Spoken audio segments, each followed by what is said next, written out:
the phone so I can check the audio levels. The But phone. we... Oh. Da Vinci? Oh. We True. are live. Did you see the one of their recent Twitter posts? What's their names? I forget what their names are. The something twins. Voros. Voros? I can't remember. I don't remember. But very recently, maybe I should be saying this at the beginning of stream because YouTube's not gonna like it. But I don't know, man. Self-censor. Yeah. I was gonna. They made some post that was basically along the lines of like, "You should never unalive yourself," and then they replied to their own post like a day later that was like, "Look at how happy and fun it is to be alive." I don't remember exactly. That was it? It was more humorous than that, but I don't remember the exact wording myself. I remember I saw funny gents. They are. There was a video of them, and the punchline was a cinder block being thrown at one of their heads. I remember. I know what you're talking about. It was quite funny. I enjoyed it.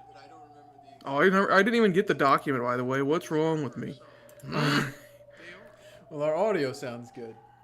Good. All I know is they made that video with the cinder block, and then someone made a response on TikTok to it where they were like, "Now don't cut the video at the end."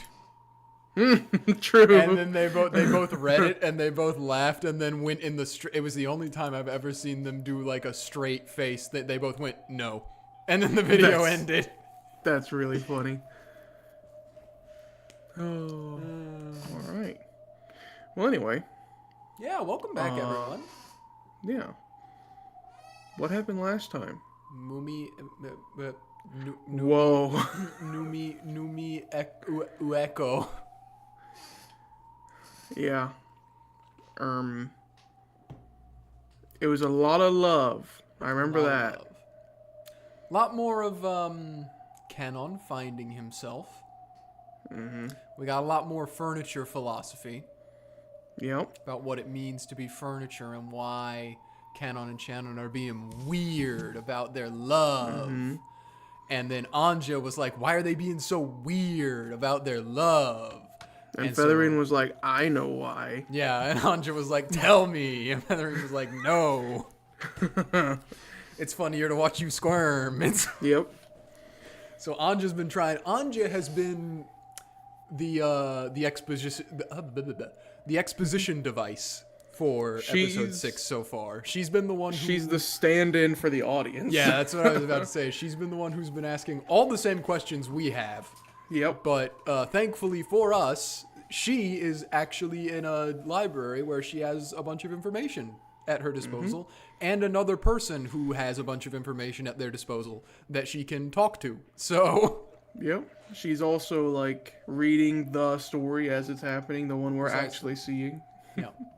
So... which, we haven't really talked about that. I mean, I guess now it doesn't matter as much because we know it's, Feathering, not that author. I can't even remember the name. Don't even try to make me remember. Don't. Wait, Hachijo Toya. That's the name. Hachijo Toya, but there was I have it on the thingy. Too. Yeah. But, the fact that in universe 1998, presumably, she was the one that wrote games 1, 2, and 3 and 4. This? Was it 3 and 4 as well? I think because Beatrice went back to them. Egatrice went to them, remember? And she had all 4 games there because Beatrice read all 4 of the first games. That's true. I know in early they did not mention Game 5. I don't think they mentioned End. I don't believe they did, no. But I know they mentioned Legend and 2, which I can't remember what 2 is right now. I can't either. Banquet is 3, I'm pretty sure. And Alliance was 4. Mm-hmm. But... And then obviously 6 is happening right now. No. I can just look it up. But... So yeah, we haven't really talked about that, but it's interesting that that's the in-world... What were they calling them again? Like Like the bottles. Oh, Turn of the Golden Witch. Turn of the Golden. That's what it is. But like Yeah, the bottles. it's basically like how Anja was explaining it is like basically people writing fan fiction of the event after it happened. But Hachijo Toyo was so good at it that she was like, I want to meet this author. But it never ended up happening because it was supposed to happen in the middle of the events of episode 4. Mm-hmm. But it didn't happen in episode 4. And then Anja was like, wait a minute, this didn't happen in episode 4. Breaking the fourth wall. That's what's getting me is just like, so Featherine's things are really real? Like that's what I'm like. Yes. That Just they something to are chew on. at least. So what we know from episode 5, we know that there can be multiple truths to an event, and the one that is believed by the game master, is what occurs. But multiple truths can be true, which is also why the red truth works in multiple truths, which means that Featherine's portrayals are at least one true story of what occurs in the games. Yeah. So, Other than that, I'm trying to remember what else is worth mentioning before we jump in. We did have more Egatrice but with Elder Atrice. yes. Yeah, we stuff. also have more Beatrice lore / philosophy as well. Yep, she's on her way to becoming a real witch. I guess both of them are. Yes. They touched hands. Egatrice did her first act of magic. We got a big thing on that. We got the Yeah. Erika Maria fight, which revealed how magic's forgot done. about that. That's right. That was early in last stream. It revealed how magic was done, but I think if you've thought about it before now, you could put 2 and 2 together, really. True. Because At this point, it was about just like- belief. Yeah. It was for those of you that hadn't got it yet. It was like, hey, look. If you're this far in, I'm just going to show you. I mean, Yeah, it's like... you're in the middle of episode 6, buddy. You got to know how it works by now. And then Beatrice did it. Egatrice. Yes. And then it was a lot of the love stuff with Kanon and Shannon and George and Jessica. George talking about how he was a really bad guy for... Yeah, we got more expected George women lore galore. Yeah, he was basically an incel. Yeah, I hate pretty to much. say it. I remember that was really funny because both of us were like, this is like kind of incel adjacent, but I don't want to call George an incel. And then George basically said like, and then I started browsing internet forums. Yeah. And we were both like, okay, yeah, no. We were all right. like, it's getting too real. Yeah. So that was something. But, him and Shannon are happy now, I guess. He's a better man for it, I think, now. Shannon doesn't seem to mind. So Yeah. They're still hanging on to that thing of, like, only one of us can exit with love. True, and they explained it a little bit deeper with, like, them both being furniture. They pretty Indeed. much believe that only one of them's going to be able to do it. I still don't think that that's true. I think that they're both just, like, fooling themselves into believing that. Who knows? It might be true. I don't know. I mean, I guess if you reviewed genuinely why. believe it. I had to remember what happens in episode 6. I actually did a bunch of review from now to the last time. And I remember why, but I can't say anything else about it, really. Okay.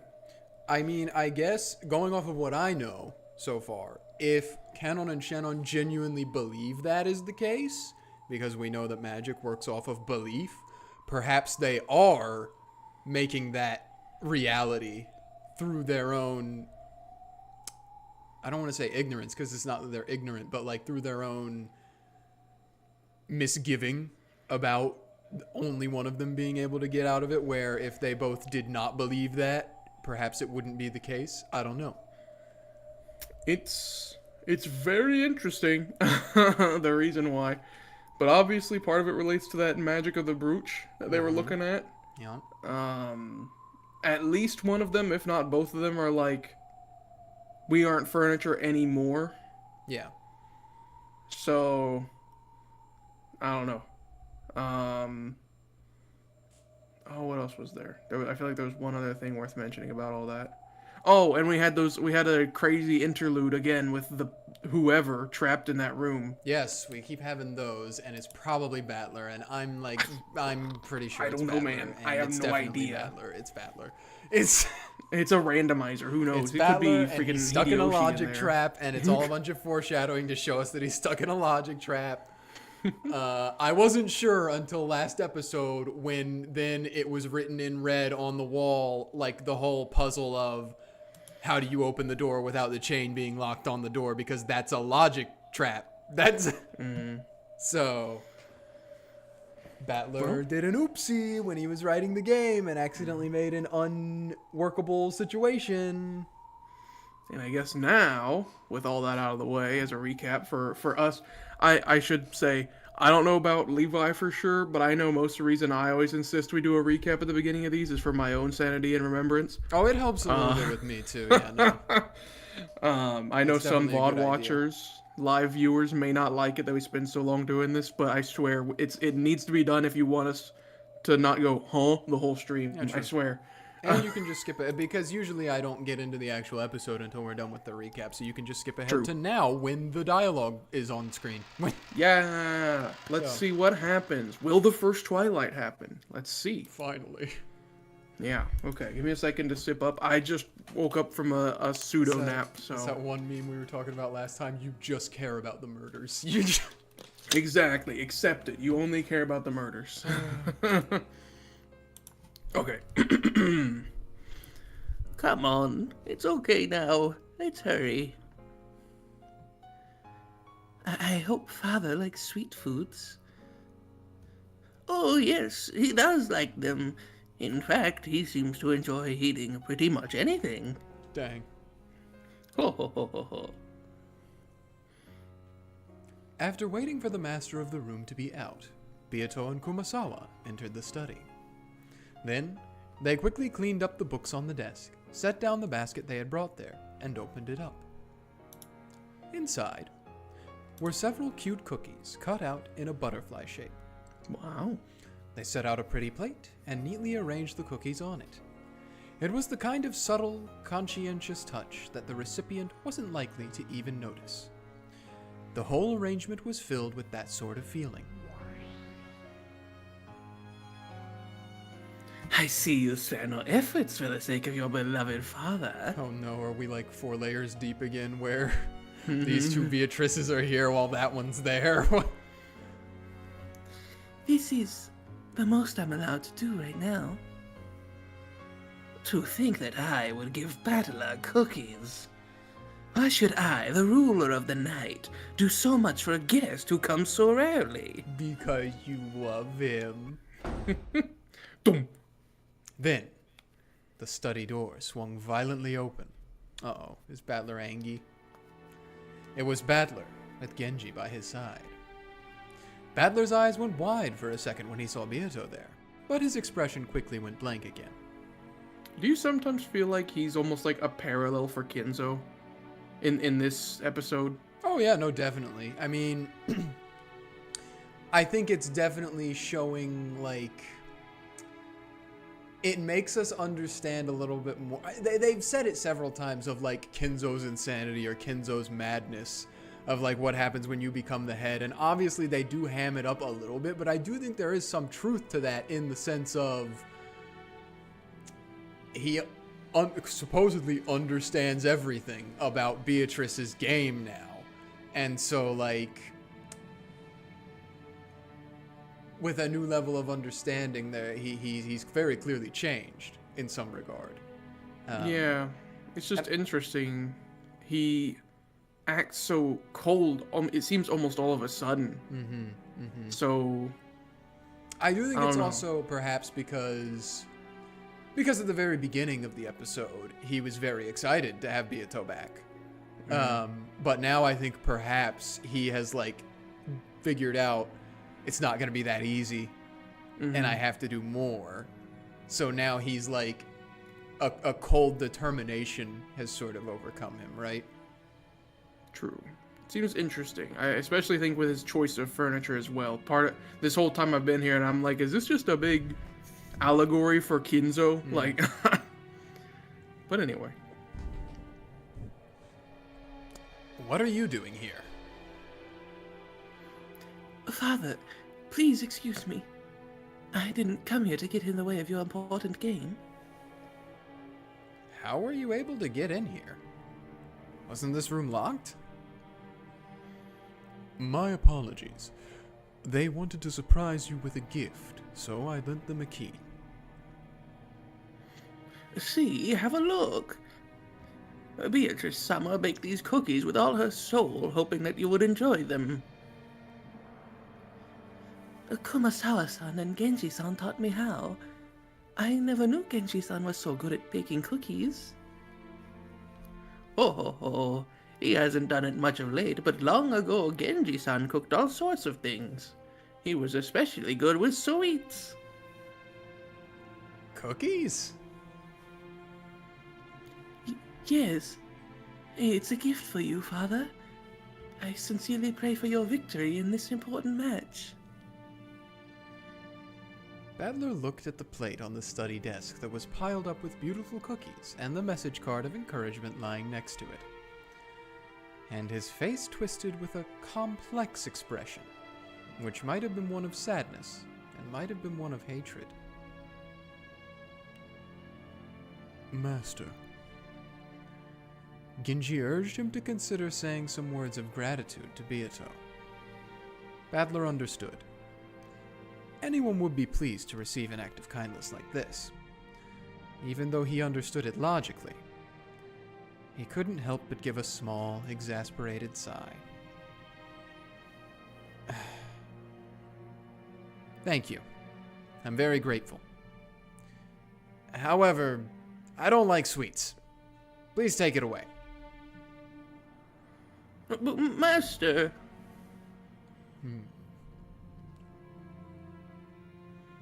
Don't make me say the same thing again. Clean it up and take it away. Master, couldn't you just try one bite? Beatrice-sama worked hard to make them for your sake. I appreciate the sentiment. I'm in the middle of a vital game right now. This is the final game. And it's vital both for me and Beato as well. So please, don't mess with my heart any more than is necessary. That's just too sad for her. I'm glad that you're grateful for her feelings, but can't you show it by taking just one little bite? Father. Beato looked at Badler sadly. Badler hung his head to avoid her gaze. The expression on his face caused Beato more pain than any he had shown her before. Kumasawa, please clean this up and take it away. Master! Kumasawa clung to Badler, but he turned his back to her. My apologies. Let's clean this up, Kumasawa-san. I won't allow it. By making this gift, Beatrice-sama gave it her all to try and support you in the only way she could.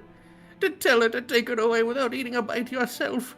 How can you trifle with a woman so? Kumasawa. If you call yourself a man, you should at least try a bite when a woman makes you a handmade snack. If you truly intend to crush a woman's feelings like this, I, Kumasawa, will not back down even if it kills me. No, I won't. Kumasawa-san, you've done enough for me already. I won't allow it. Master, do you think they're poisoned or something?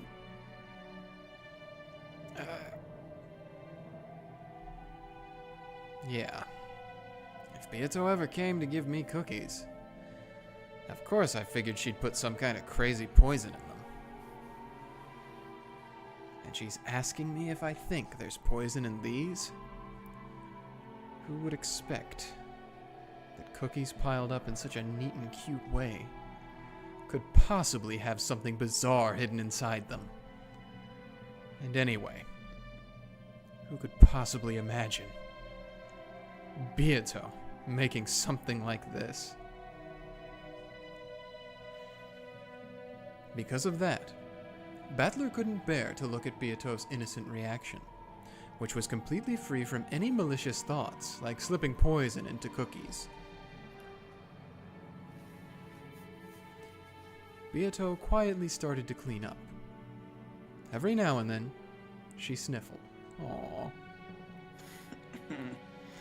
Kumasawa continued to glare at Battler, but she then gave a small sigh and helped Beato clean up. However, the hardness didn't disappear from her expression.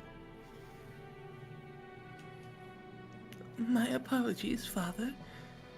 Please excuse me. Don't call me that.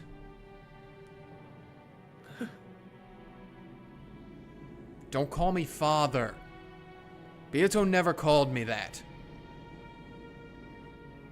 Yes, as you wish. My apologies. Hanging her head so low that her chin touched her chest, Beato hurried out of the study.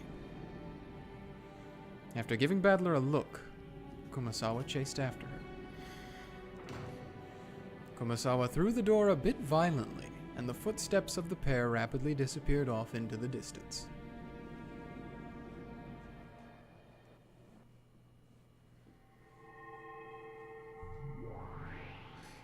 Oh.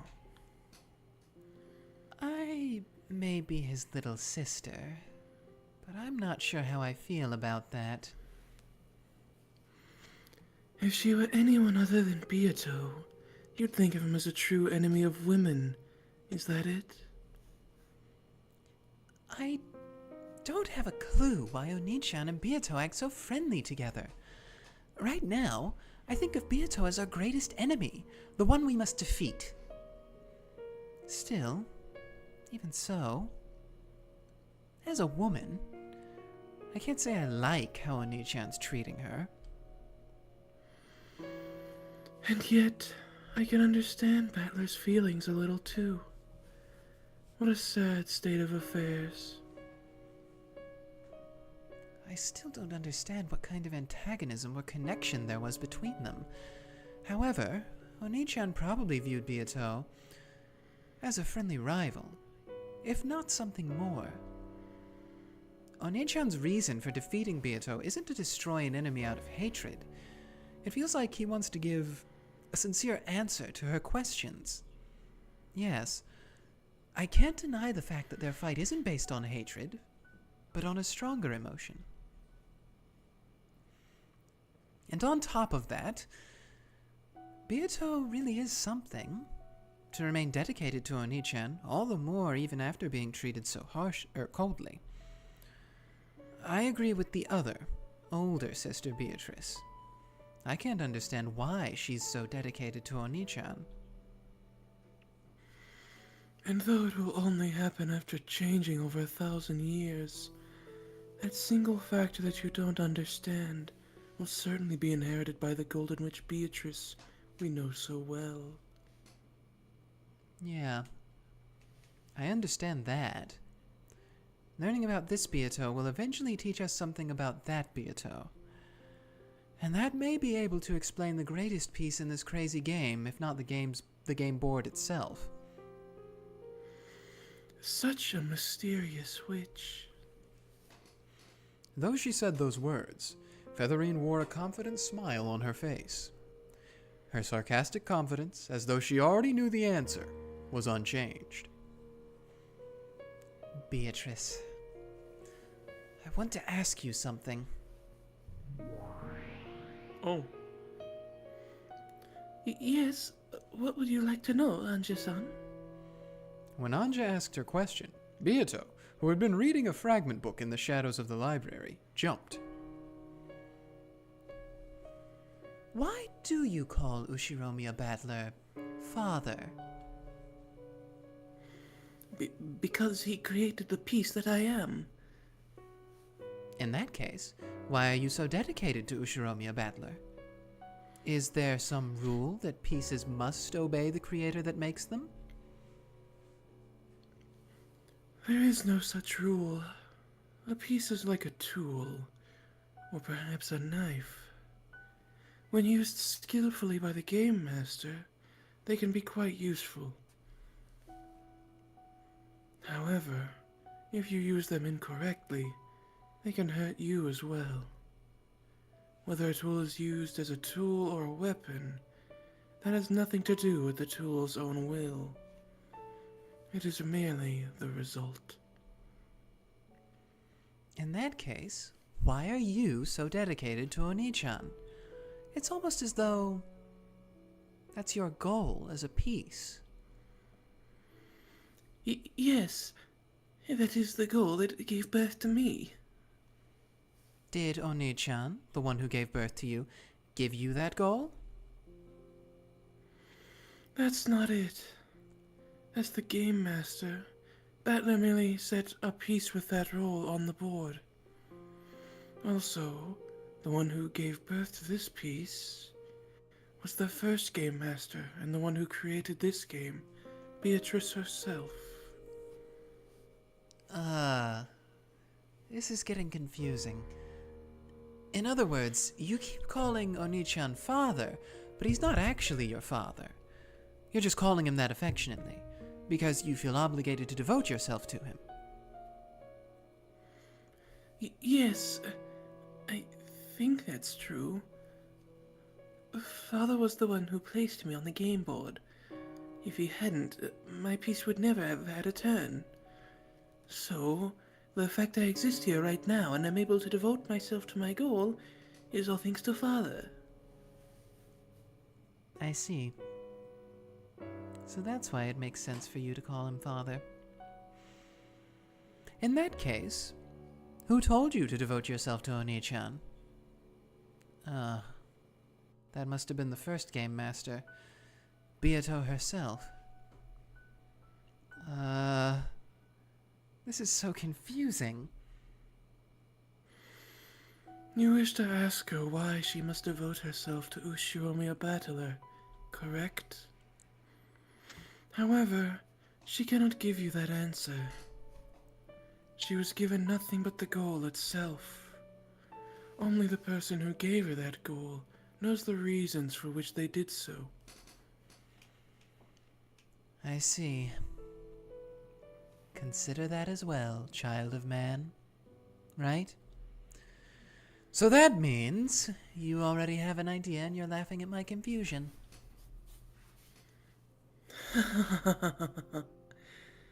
You really are just perfect for my Miko. I will do anything for Father. My existence will bring Father happiness. That is my greatest pleasure. And At that point, Beato hesitated. And what? yes, and if I could one day have Father acknowledge my efforts, it would be my greatest joy.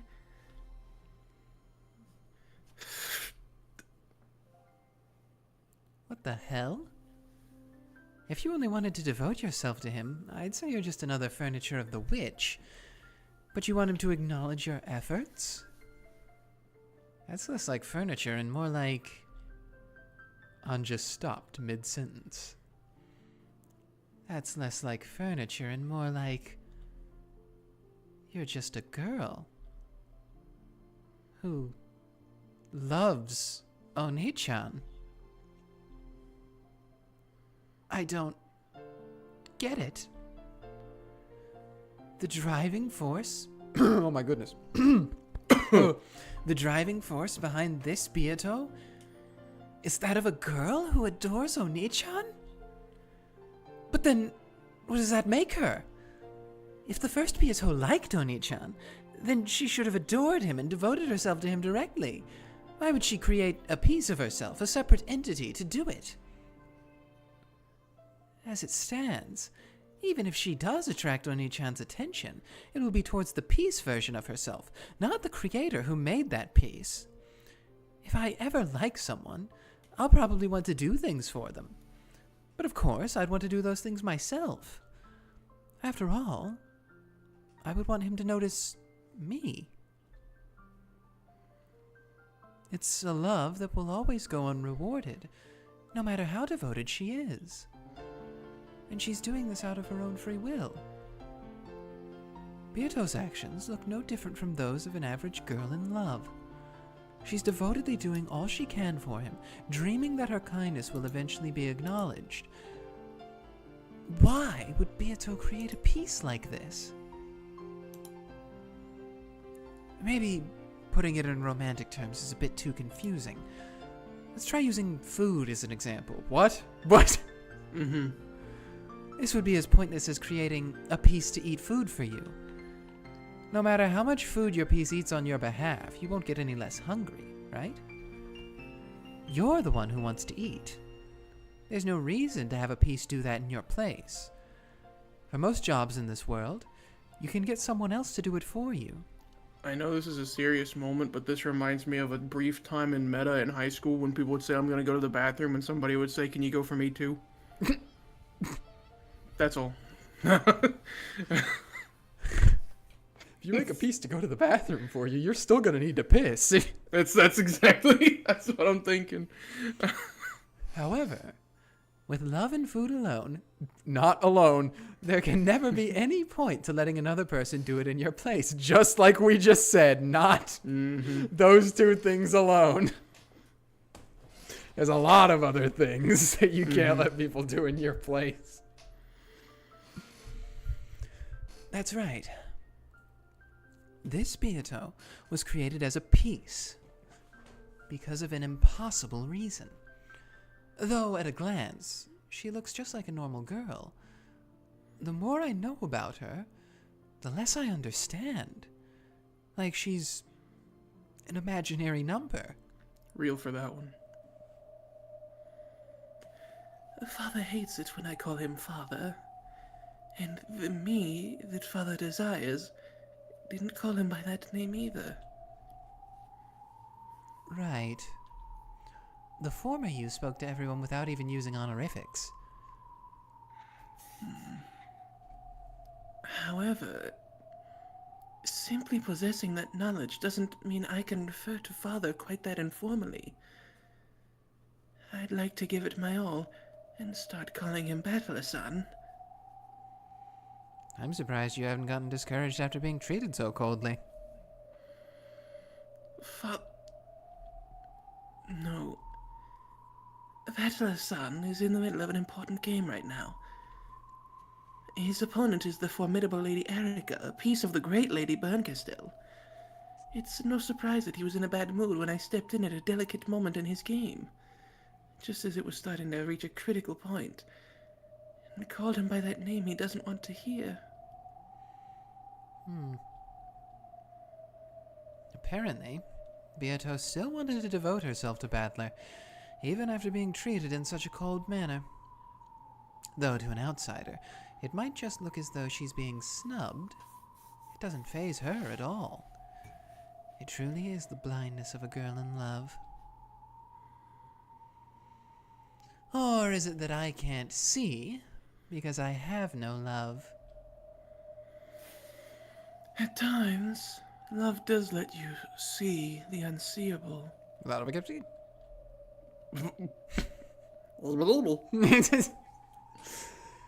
Beato once again immersed herself in the fragment book that the former Beato had written. She was trying to find something about the Beato that Battler desired. Oh. Anja shrugged, as though saying, Well, I don't get it. Featherine laughed when she saw this, hinting that an innocent young woman could never understand. Anja grumbled something back unhappily. Their exchange seemed to have had no effect whatsoever on Beato, as she sat in the shadows of the library.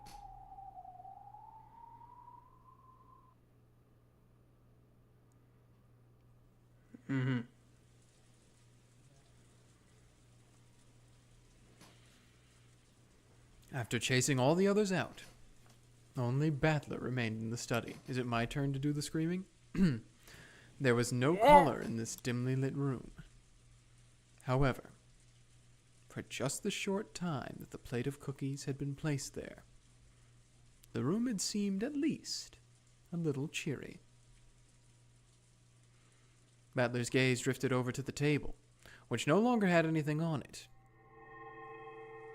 When he did, the cookie plate that had been there until a second ago was revived.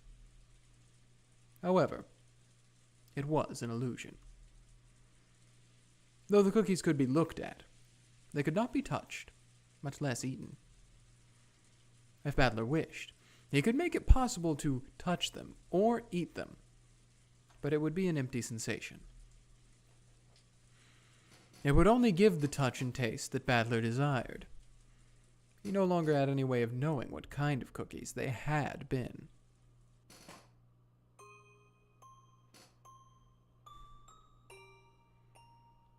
On the reception sofa across from Battler, a cloud of gold butterflies slowly gathered and took the form of the old Beato.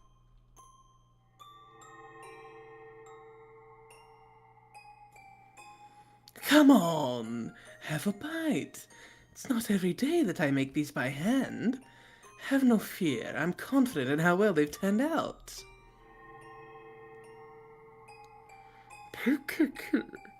Hearing that from a lady makes him all the more dubious. Seriously. Any cookies you made would obviously have some kind of strange poison in them. How shocking that you should think so. Even if I did put something in it, it'd be no worse than the kind that does this and that to your other thing.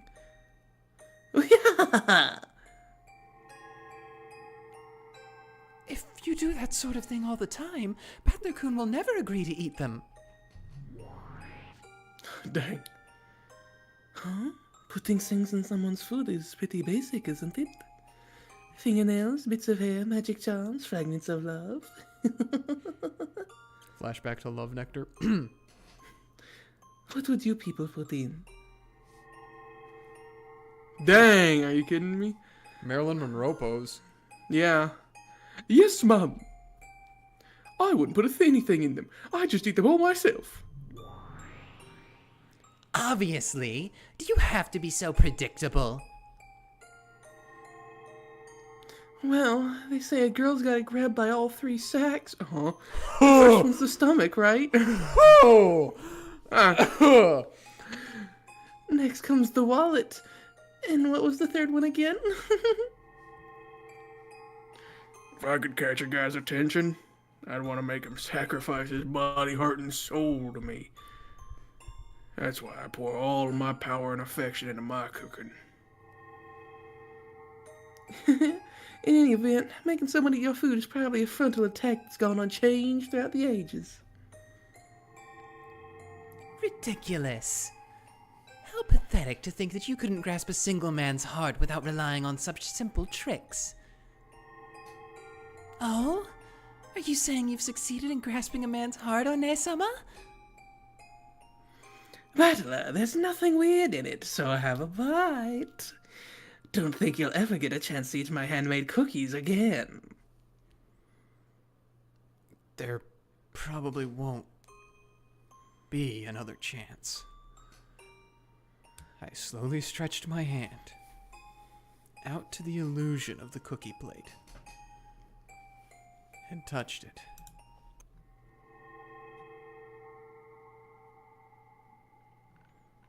Man's going through it. Yeah, I was about to say, I was You like, just now it's very imagine sad. that entire scenario. Yeah. Oops.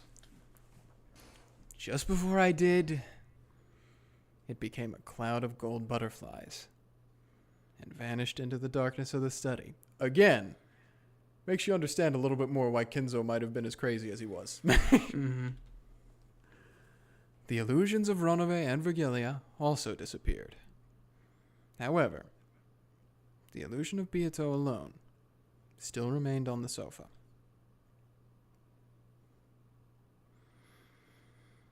Is there something not to your liking? New song called My Dear. Dang. Yeah. Are you trying to force me to say it out loud? The more the new me differs from the form you wished for, Sorry, my phone was ringing. Oh, the more you're reminded that I can never be revived again. Correct?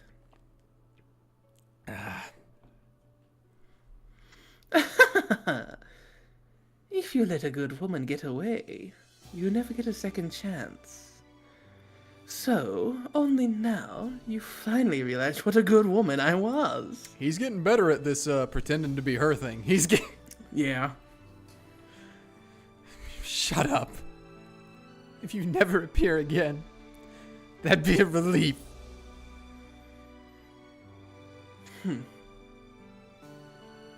Beato lay sprawled on the sofa and looked up at the ceiling. Adler also turned his back and moved to the window. For a while, there was silence. I imagine you understand, but I do understand. the me you were expecting has already disappeared. I know. Even though that Beato is you, without a doubt. She's a different being than the old you. And I can say with certainty that you'll never revive again. My soul, femininity, sparkling personality, and splendid character were cultivated over 1,000 years spent as a witch. Unless an exactly identical 1,000 years is traversed, nothing can become me. And so, at the moment you decided to create me, my personal history was different. Yeah. That damn Burkestel is already guaranteed that you'll never revive. However, you still hope for it, don't you? One day, the new me will trip and land on her head, and all her memories of the past will be restored. You were hoping for something like that, weren't you? Yeah. A delusional plot like that wouldn't even pass in a light novel these days. Shut up. In the past, you also. You waited and waited for me to remember and take notice.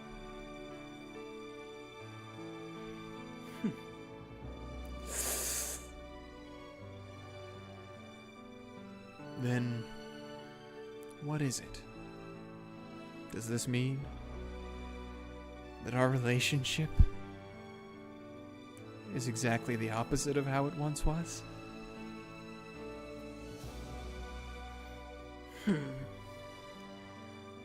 Well, at times I did continue the game believing that you would eventually notice and remember that a miracle would occur. How did it feel? How did it feel when you were playing with me? As they say, look inside your own heart.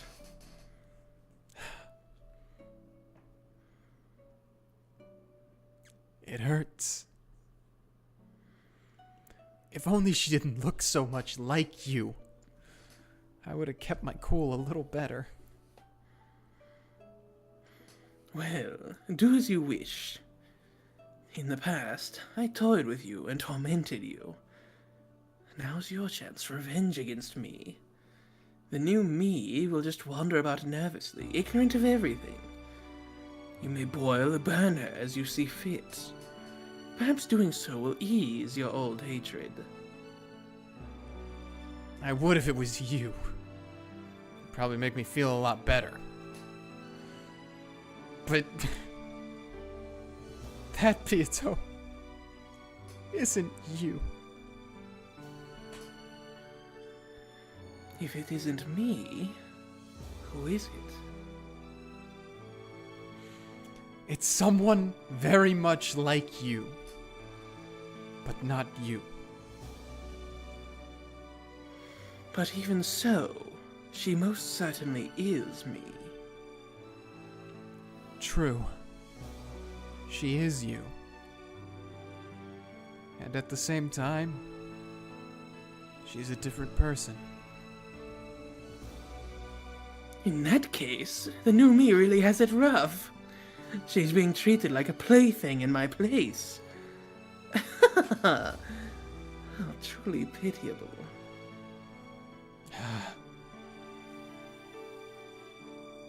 That might be the contradiction inside me.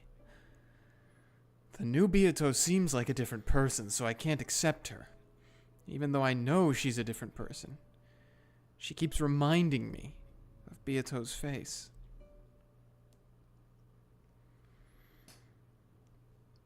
In that case, why not think of her as my daughter? Your daughter? She does share my blood, so consider her a daughter that closely resembles me.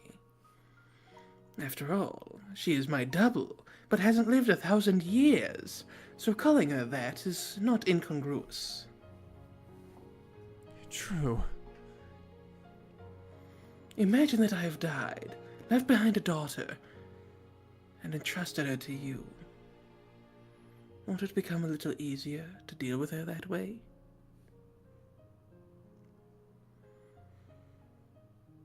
That's actually a good analogy. It's unlike you. Do not jest. That is my daughter. She is the child I left behind after my death. You are free to press my likeness upon her. You may also let loose your pent-up resentment on her in my place. Making her bear my sins and torturing her as you please may calm your grudge. If that doesn't match your tastes, you can also guide her down the right path so that she does not end up on the inhumane road that I have tread.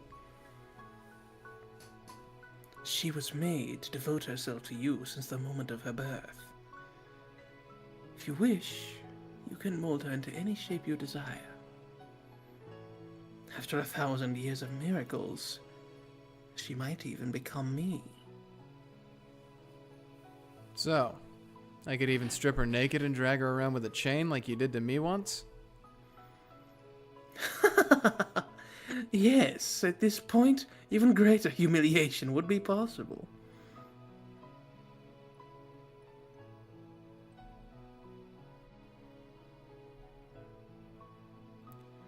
So, she is your double. And your daughter.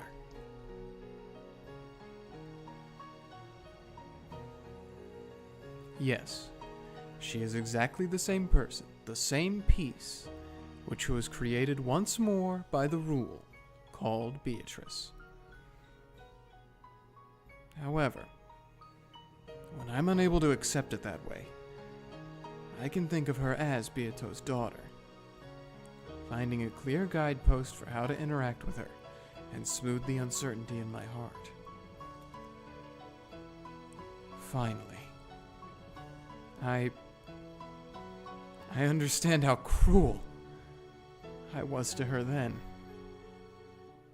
My tears poured to the ground, and when I followed them with my eyes, I noticed that a white business card had fallen onto the floor. Huh? It was the message card that had adorned those cookies. Oh. I rushed her, telling her to clean up and leave right away, which was probably why it had fallen to the floor unnoticed. I picked it up and read the message on it. It was extremely short, pure, and sincere. It's so clear that I should be able to read it. However, it's blurred with tears. And I can't see anything. Oh.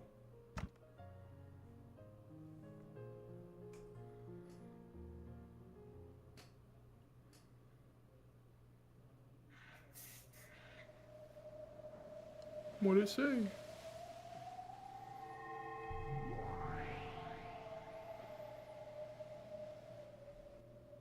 Huh? Where's this? Wouldn't you know it? This, in the, song log, it says this is gonna play the song Witch in Gold, and in parentheses it says Strange Place. Ha! Dang. Alright, well, guess I had the right attitude.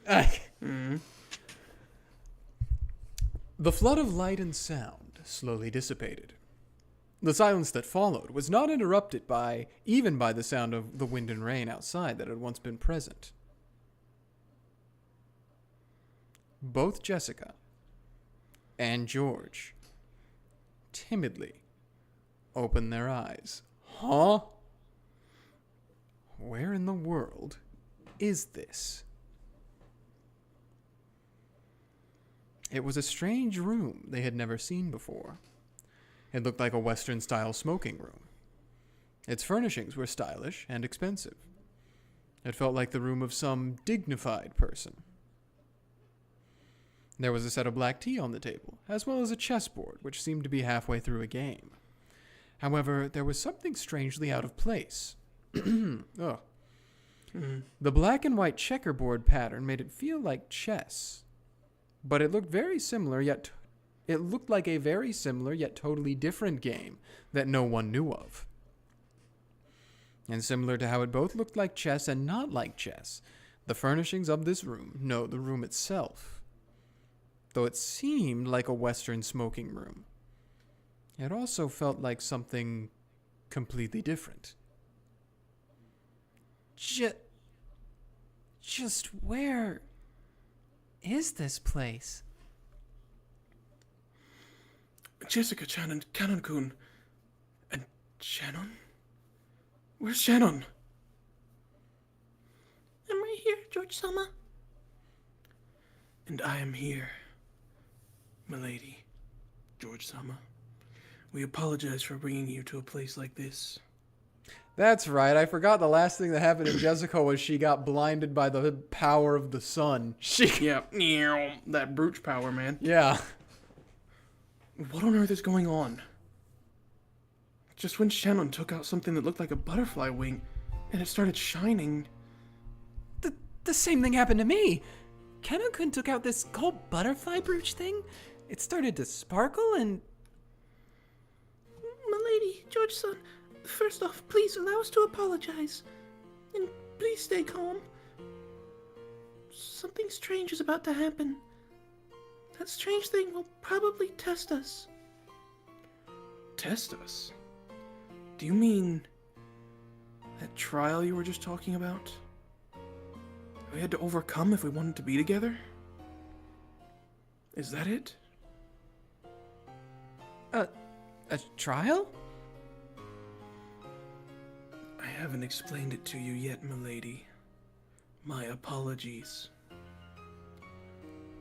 But please, if your words just a second ago were the truth, please lend me your strength. I will give it everything I've got, so please. I don't understand a thing that's been happening. Do you know something, George Nissan? A bit. I'm just as surprised as you by what's happening now. However, if they're saying that this is an unavoidable trial and that we are essential for it, I intend to take on whatever may come. A trial? Kanon-kun, the brooch. Yeah. The two of them brought the halves of the broken golden butterfly brooch closer to each other. As they grew closer, the strength of their bright yellow radiance increased. Well, Jessica-chan, I want you to prepare your heart as well. I'm already prepared. But what do you mean? I don't have a clue. What the hell's going on? No one's explaining anything to Jessica. She's the only one that's out. She didn't get the email. Yeah, It's a trial. A test for a pair of those who love each other. George spoke these awkward-seeming words quickly and easily. It was such an embarrassing line that Jessica couldn't help turning red. But the expression on George's face, which was so serious that it was almost grim, forced her to tense up as well. Shannon and Kanon were just as serious. With a glow in their eyes, as though they were taking part in a sacred duel, the pair of them brought the 2 gold butterfly wings together. Then, the wings they held became a single brooch and regained their magical power. An even more intense light filled the room, and the scene was burnt into the retinas of all present. Dang. Beatrices? As the brooch shattered, and 2 shining things flew out of it. Beatrices?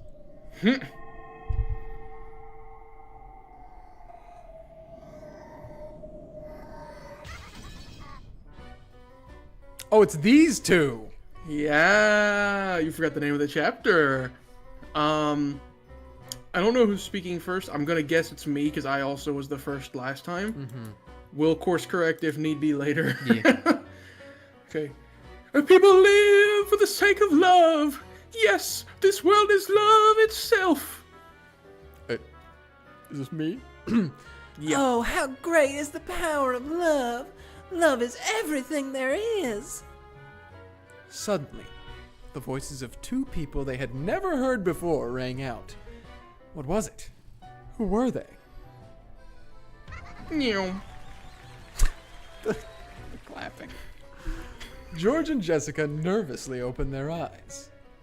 When they did, they saw that 2 demons had appeared there, almost as though the 2 halves of the brooch had become them. Yeah, get used to that applause. Those 2 are like the commentators, and they constantly get that applause effect. It's hilarious. I see. Okay, so yes, this is me. I think we were correct.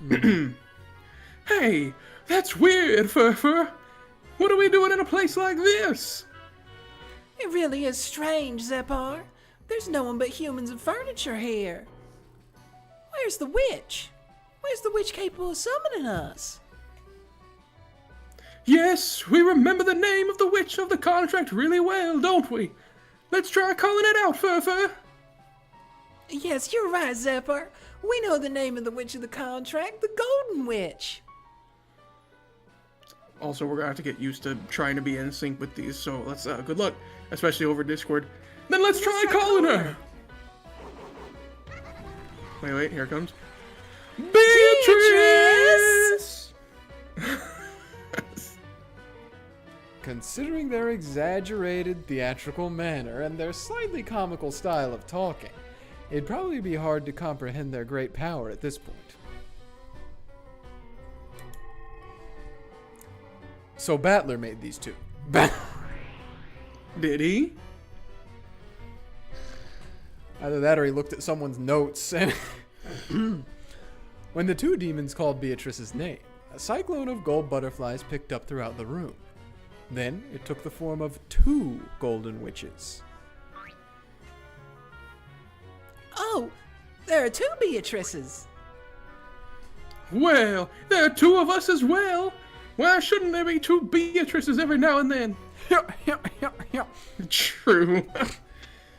This is my double and my little sister. We 2 are the same, and as a single person. Pleased to meet you. It has been a long time, Beatrice-sama. I am currently mentally broken, Shannon.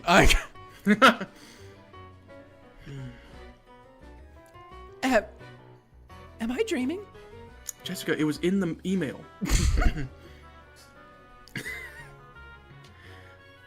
I feel the same. Still, it's too early to get dumbfounded. Unlike Jessica, George had maintained his composure even during this bizarre scene. After all, Shannon had already told him what would happen next.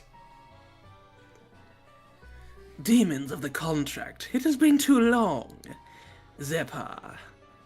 And you too, Furfur. That's me. Are we gonna... Are you gonna... Did it ding? Yeah, ding. Oh, dang! They're together. Zepar. Jesus Christ. One of the 72 great demons controls love and tests others through trials. Zepar bestows an ultimate defensive barrier of immortality upon the maker of the contract. Oh, that's where she got it from. Giving them enough courage to unflinchingly face any wounds love might cause. Because without love. A hunter of love who likes and preys upon tame boys is of a different gender than Furfur. Mm-hmm. Who dresses these demons? One of the 72 great demons. Go ahead. I saw someone say something about this, and I think it's really funny. I don't know if it's true, but it very well could be at this point. Where somebody was like an Umineko Ryu, because she really didn't even try to hide he has a thigh fetish. Mm-hmm. Cause I don't think like any of the women wear pants in this. Well, it's like the adult women, like the Some wear dresses, humans. some wear skirts, some don't. They have on it's the what do you even call that? The leotard? I don't even know. But the Seven Sisters, the people of heaven, the court, and now these two all just straight up don't wear pants. Even Dillanore's got it. She's just got a bigger, Yes. poofier skirt, so you kind of don't notice it. Yep. But yeah, no, like all the witches too, they don't have pants. They just wear skirts or dresses. Yeah. So Furfur bestows endless, inexhaustible offensive power upon the maker of the contract, giving them enough courage to fearlessly overcome it. So they're the unstoppable force in the immovable object Of love. of love. Overcome any barriers to their love. A trainer of love who teaches tame boys the taste of flesh is of a different gender than Zepar. I forgot about that last part, honestly. Consider me a tame boy. Dang. Also, this music is dope. This is called Kina no Kaori. I don't know what that translates to off the top of my head, but Neither do I. it's a dope song. They have a true, they should have given all of the goats the same thigh gap, but this same song exists with lyrics sung by the VAs that do Zepar and Furfur. Oh, that's cool. Yeah, I will also say another thing before we jump back in. If you get a chance, audience, go listen to the voice acting of these two, which you might be able to do if you just go listen to the song, because they have very different voices. If I remember right, Zepar here has a very deep voice. Dang. And then Furfur just has like the kind of voice you would expect her to have based on how she looks. I'll have to look it up after stream. Yeah, I think it'll also probably eventually play. The Kina no Kaori with vocals will eventually play. But, yeah, that's it.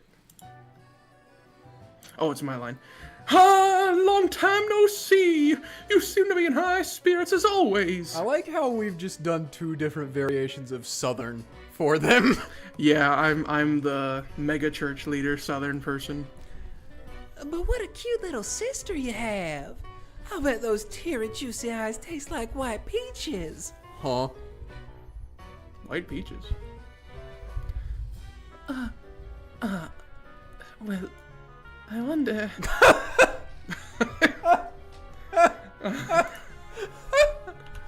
Beatrice for once being uncomfortable is really funny. Zepar and Furfur latched onto Beato from either side, wearing strange smiles. Holy Man, it cow. really is like the first time Battler got introduced to the furniture Yeah. with the Seven Sisters. They're real. They're real? White peaches. Oh, They're not white on the outside, but they're white on the inside. yeah, you didn't know that? That's crazy. How do they taste different from normal peaches? I'm not sure. I think specifically though they're like a I don't know if they're native to Japan, but it's one of those things that like Japanese people really like them a lot more than like you see them in Western food or stuff like that. Yeah. Interesting. Akaran eats white peaches. Although in Honkai lore, the ones she eats are spicy. Oh. But she can't taste them because she is a self-annihilator. Anyways, Yeah. each movement they made was exaggerated yet polished. That's not the spacebar. That's why that wasn't moving. They were acting out of play, as though they were acting out of play. Leave it at that for now, demons of the contract. To think that tonight will be the last time we see that mischievous spirit, it will be dearly missed. The last time?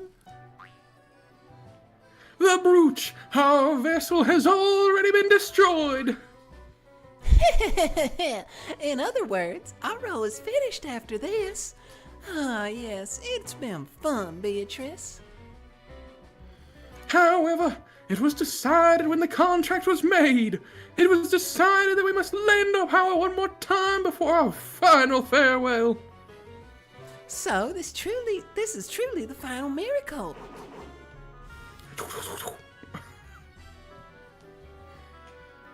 Once is enough for the miracle of love. After all, eternal love will never be needed a second time.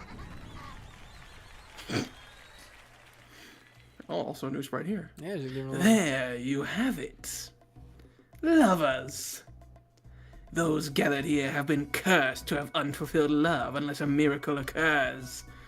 Your last chance is the power of the golden butterfly brooch, which can grant such a miracle.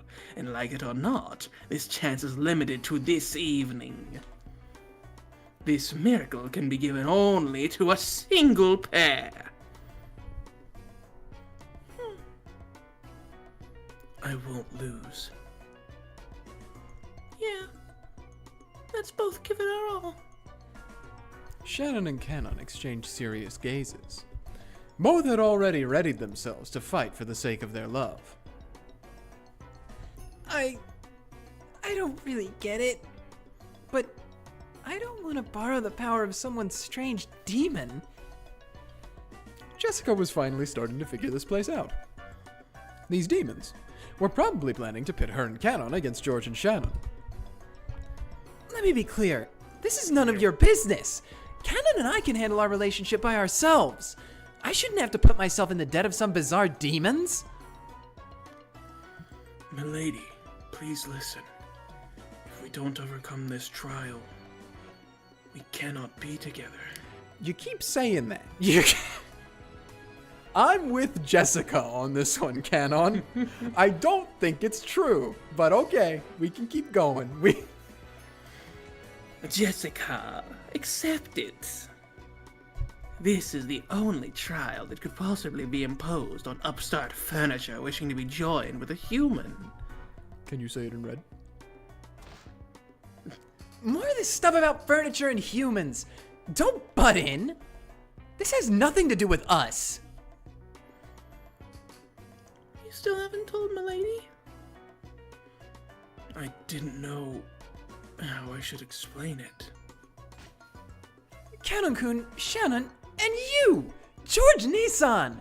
Why are you listening to these creeps? No one can stand in the way of a person's love. Why do we have to please these demons? It's none of their business. Well, it seems we have quite a troublesome blockhead among us.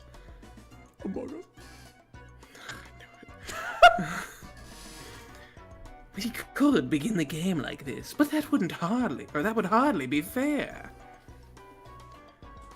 Couldn't you explain it for her? I don't understand it that well myself. Is there some kind of problem with the love between Jessica-san and Kanon-san? Oh my! It seems you and the others understand nothing at all!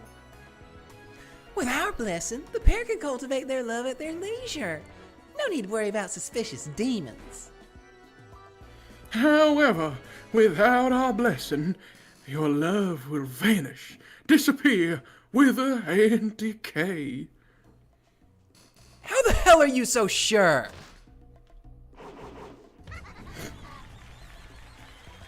Because that is fate! You are free You to are choose free to not choose not to accept it, free to choose not to resist it. I don't know how it turns out. I don't know what the lag on Discord is like. I just hope it, okay. Oh, and what happens if you choose not to resist it? That love will end. Honestly, it's a little bit more comical if they're just not actually in sync. True. But perhaps an abstract explanation isn't so convincing. Well now, how could one explain the dead-end fate you're in? Romeo Jessica, a future shared between the two of you would be a far more grim than you realize. If you don't gain the miracle of magic, disaster will most certainly befall you. Then it will cover you, fester within, and split the two of you apart. Even I will not be so boorish as to describe the details of that process. However, if you don't believe, Jessica, I will tell you how it ends. Kanon will stop being a servant and will leave the island for all eternity. You will probably leave the island yourself in search of the one you love, but such a venture will doubtless be in vain. Yes, and then you will mourn and hate. Hate who? You! Me? No! No, the you of this moment. Oh. With a dramatic gesture, the two of them pointed at Jessica. Okay, they're funny. I like them. They were saying that if she left, the person left with regrets would be Jessica herself. White bar at the top of the screen. White. It's okay. There it goes. What? Probably 7th mod funny business going on. What the hell are you saying? When you've lost the one you love, you'll realize how much you hate the person that you were when you ran away from the trial to complete that love. Yes, we are messengers from the you of the future. Please, at this very moment, take your love seriously and fight! And if you don't listen to the message of the you from the future, the foolish snake eating its own tail will keep on gulping. The endless cycle of suffering will swallow you up, and you will simply vanish. Jessica being like, teehee, I like this boy, I have a teenage crush, only to be brought into another dimension and told that it literally will annihilate her for all eternity if she does not make sure. Yep. Oh. I'm so with it. We need to kill crushes. You need to fall head over heels in love with people and prove it in a combat arena. what the hell are you talking about? Listen, I just think it'd be more entertaining at least. Oh, you were never mind. Jessica's confusion showed on her face as anger. However, a memory of something she'd heard a long time ago welled up in the back of her mind. Kraus being like, yeah, I had to kill someone to get your mom. True. Do you remember your old uncle? Yeah. There's a reason we don't talk about him anymore. Dad was really insistent that we fight over who got Nazi.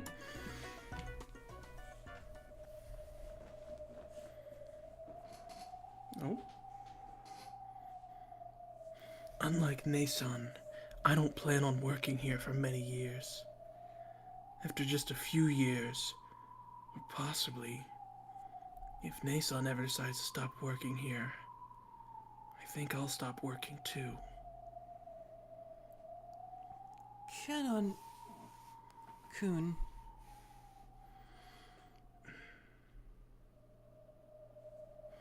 If you give up on the miracle of magic and hand it over to Shannon and George, they will be joined and will leave the island. Following that, Kanon will leave the island as well. That is fate, and unavoidable. Then, what if they can obtain the miracle of magic? Of course, Kanon will remain on the island, by Jessica's side for all time. He will probably start learning music with Jessica as she desires.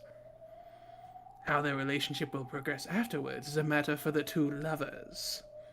They can deepen their relationship slowly, all by themselves, as Jessica wanted. I had to clear my throat before Shannon. Yeah. However, if that happens, George-san and I will not be joined. Fate demands that we fight, putting our happiness and futures on the line. Are you kidding me? What the hell? So if we are joined, the other pair will split apart? What kind of demon's game is this? Don't be mistaken. You will not be taking something from each other. Without the power of the golden butterfly brooch, neither love is fated to bear fruit. And who the hell decided that? It is due to your sin of falling in love with furniture, which is not allowed to love. Didn't Kanon clearly reject you, saying that furniture was not qualified to love? Knowing that, you chose Kanon as the one you loved. I won't let you get away with saying you didn't know. Ugh. Though she couldn't accept any of it, Jessica was unable to argue back. Then, George spoke up with that soft tone that he always used to smooth things over. However, his expression was still ruthlessly serious. Jessica-chan, can't you think of it this way? Think of it what way? I love Shannon. I am prepared to overcome any and all trials and obstacles that stand in the way of us being together. What about you? Well, I'm not so weak that I'd lose heart that easily. Yes. That's it exactly. At this moment, we are being tested. Tested to see who can display the strength of our feelings more strongly. Are you saying that you actually support this crazy plan of theirs?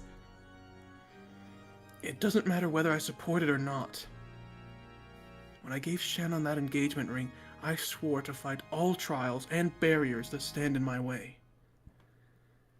No matter how unreasonable or incomprehensible these trials might be, I cannot choose to avoid them. George spoke clearly, then looked at Jessica with a cold gaze. By now, Jessica almost understood. If she kept on grumbling and avoiding this demon's trial, the game between the two groups would automatically end with her defeat by default. In other words, George and Shannon would win. Then, they would gain the miracle of magic, their love would be completed, and Jessica and Kanon would split apart, with Kanon eventually leaving the island and never seeing her again. Nothing would make me happier than to see you step out of this trial. That way, I wouldn't have to fight you. And that would show the limits of your feelings for Kanon-kun. It seemed as though George spoke ruthlessly, but he was actually being exceptionally fair. If Jessica lost by default, she would never be able to clear away her lingering regrets. That would leave a bad aftertaste for George as well. We must fight openly for that single miracle. Even if I lose at the end, I'll be able to accept it if we both gave it our all. And because of that, I will be able to cheer on the victors from the bottom of my heart. That's me. Again, I asked before about the statue for that, but I'm gonna ride it till I die. George's determination is quite impressive. Doink. After hearing that... Are you still going to run away? The two demons giggled and challenged her. Of course, George didn't laugh, but he still challenged her with cold eyes. And Shannon? Please forgive me, milady. I'm determined not to flinch in my resolve.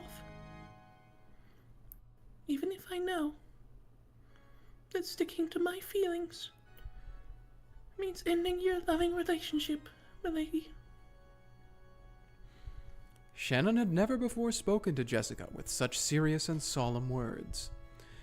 Jessica realized what a strong will had dwelt within her usually weak and clumsy friend, and was surprised. Kanon-kun. I want to start a new life with you, milady. Even if that life means crushing Nason's happiness, I will not falter. Kanon was also doing all he could to restrain himself. Yes, all of them were being serious and frank. Frank's back, and abandoning any naivete they might have possessed.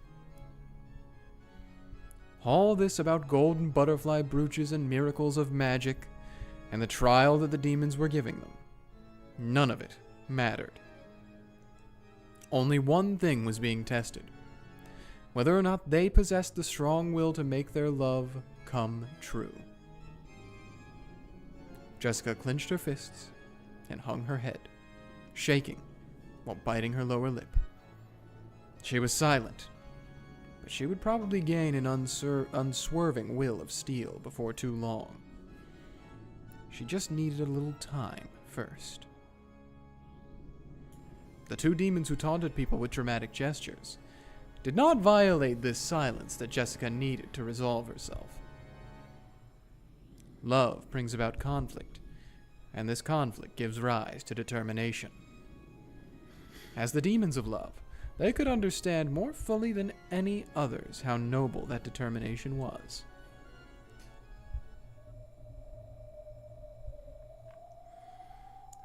Jessica-san. Furthermore, this magical miracle is something that can be received by you as well. By me too? What do you mean?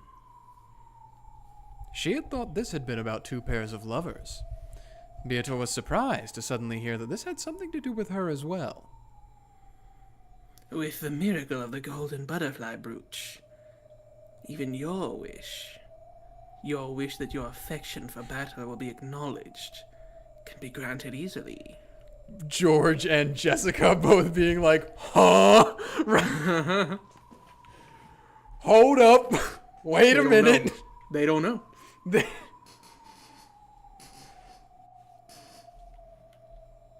Oh, I didn't know. I didn't even notice a new line had popped up. I thought you were just taking a second. Nope. I was going 1 Mississippi, 2 Mississippi for each dot every period. That would go crazy. And without such a miracle, you too can never be bound to him.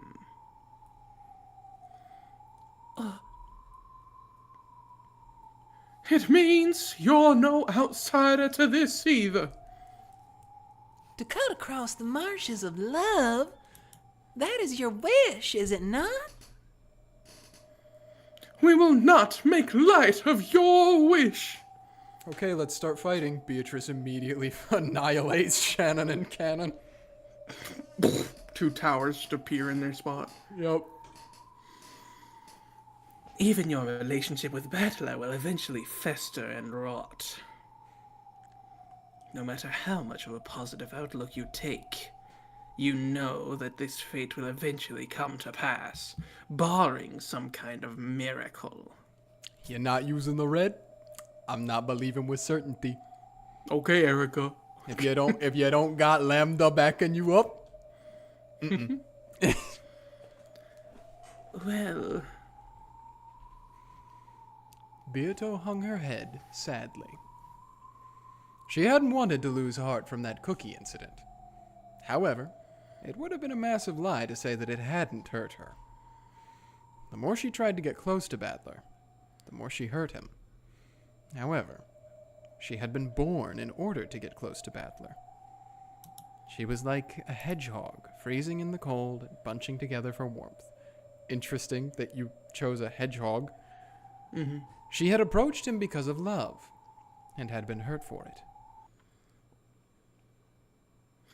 If you understand that much, entrusting your fate to a miracle may prove to be of some interest. Back to this one. Excuse me. Yeah. I know. As they say, an unbought lottery ticket earns you nothing. That's such a real gamblers stop before they hit Yeah. big. That's, I love that. 99% of gamblers stop before they hit the jackpot. Zeppa, Furfur. Let my little sister join in too. Oh, of course. Welcome, second Beatrice. We were planning on including you from the very beginning. After all, we are Zeppa and Furfur, the demons of love. I am Woohoo, assuming woo, that woo. how OBS works, it's probably gonna be the same if I say it when you're saying it in my audio. So even if it sounds wrong on Discord, as long as I'm in sync with you, it should sound right on the stream. But I'm not sure. I'll check in the VOD after we do I was gonna this say one. we'll find out afterwards. Yeah. And honestly, I don't think there's really any way we could course correct either Yeah, way. no. May I join in as well? If you want to, I don't see a problem. I won't prevent anyone from entering. If I were you, George, I would. He believes so strongly that he would win. We'll win against all hindrances and make everyone celebrate our union. Okay, I was kind of kidding, but he's real. That's the second time he's done it. That's the. Of course, it's the same the other way around. If you succeed in love by defeating us at our best, then both Shannon and I promise to sincerely support the pair that wins. Right, Shannon? Yes. We will not lose. And even if we did, we would cheer you on from the bottom of our hearts. I feel the same. I will not lose. Well, if there's no way out of this fight, let's show them what we've got.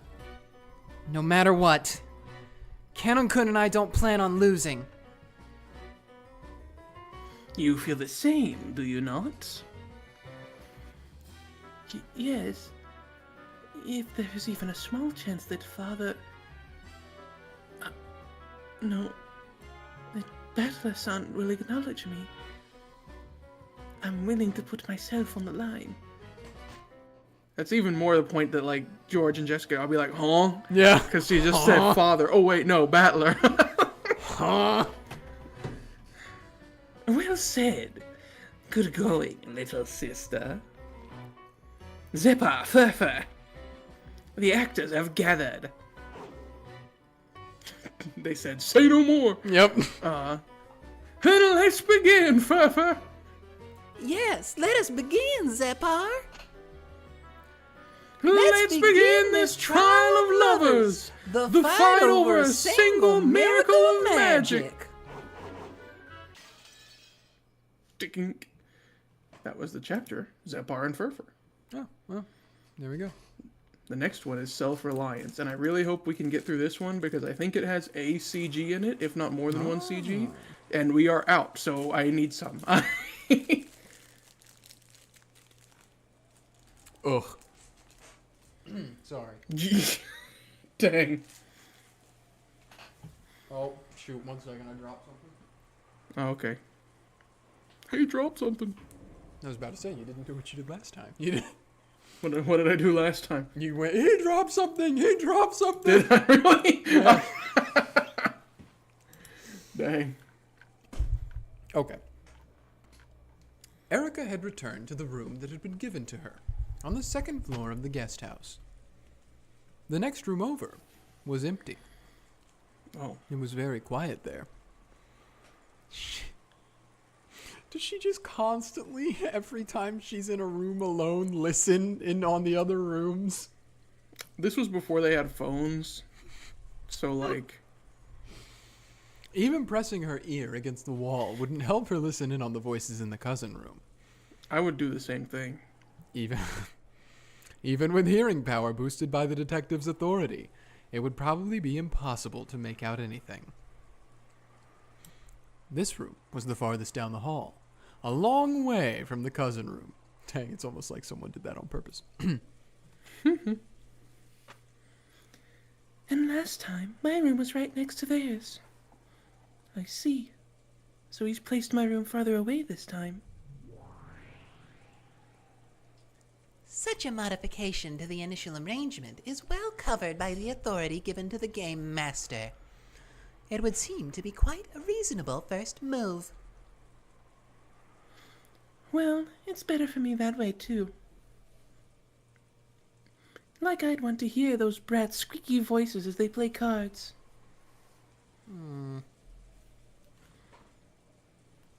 This whole time, Erika had been facing the desk and working on something. I was really waiting for it to say she had had her ear up against the wall the whole time.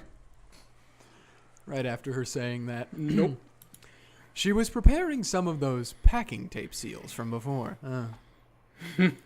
She had asked Kumasawa for the stickiest tape in the place. She drew a complicated signature that could not be counterfeited across it with a permanent marker, then began making notches across it. This way, if she ever wanted to prove that some opening had remained closed, she could stick this tape over it, creating a powerful seal equal in strength to the red truth.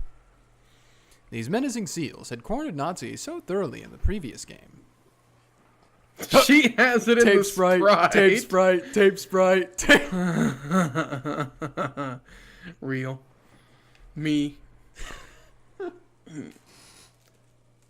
Great.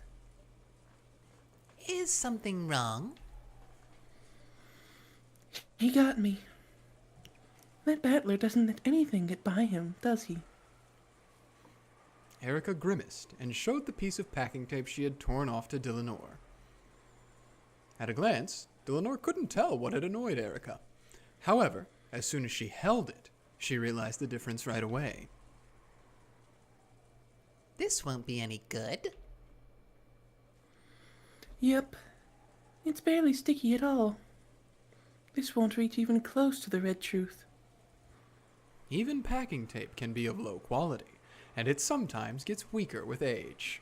Battler pulling the low-quality 5-year-old packing tape card. In this fragment, Kumasawa did not go buy new packing tape. Yeah, exactly. The tape Kumasawa had found was a bit too weak even for normal use.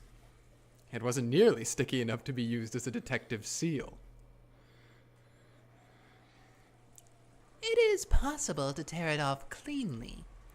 This cannot count as proof of a seal. I guess Battler isn't as totally incompetent as I thought. He probably tampered with all the packing tape on the island using the authority of the Game Master. Letting Erika get her hands on packing tape gave her a fatal weapon to use against witches. That's a really funny sentence. True. The previous game had proven this fact. This makes me want to make a D&D homebrew item. Packing tape. Yeah. And so, Battler had removed that weapon from the entire mansion. Honestly, it kind of makes me want to make an entire homebrew class called the Detective, and all of their abilities are things that surround the detective's authority. I saw somebody make an Erika Furudo build on, it was on the Umineko subreddit. I don't think they did a good job, but I'm interested in the challenge of it. Because she does a lot, so She does do a lot. It's a little difficult to fully fathom how to do it, but point is, it'd be fun. Maybe I'll do that. Maybe if my character dies, I'll make an Erika Furudo. Would you like that? I mean, What do you think, I wouldn't Mr. say DM? no. Even this level of character building is possible. I would think it would be quite funny, mainly because it would just probably annoy most of the other players. Depending on how I do it, they'll either get annoyed or it'll be really bad. Annoyed, I think, is the best case scenario. Anyways. The previous game had proven this fact. And so, Battler had removed that weapon from the entire mansion. Most likely. All possible substitutes for packing tape have also been tampered with. Probably. Well, it isn't really so bad. At least this way, I won't have to look like a fool crawling all over the outer wall in the cold rain. I forgot that. Erika tossed the packing tape aside carelessly and flopped Spread Eagle onto the bed.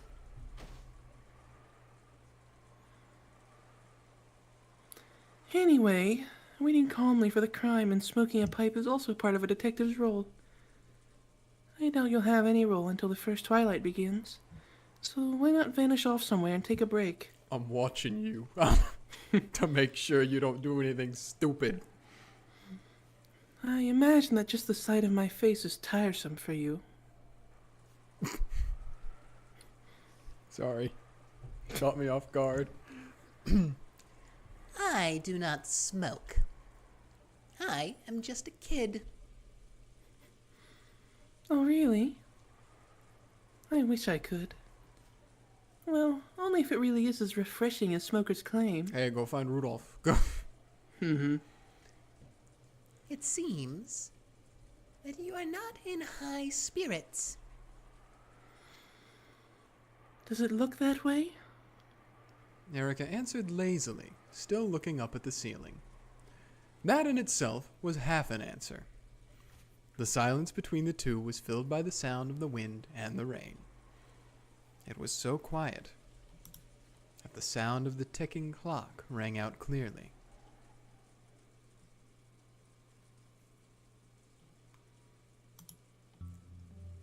Lady Erika, may I ask a question? Depends on what it is. Answer's probably no, though.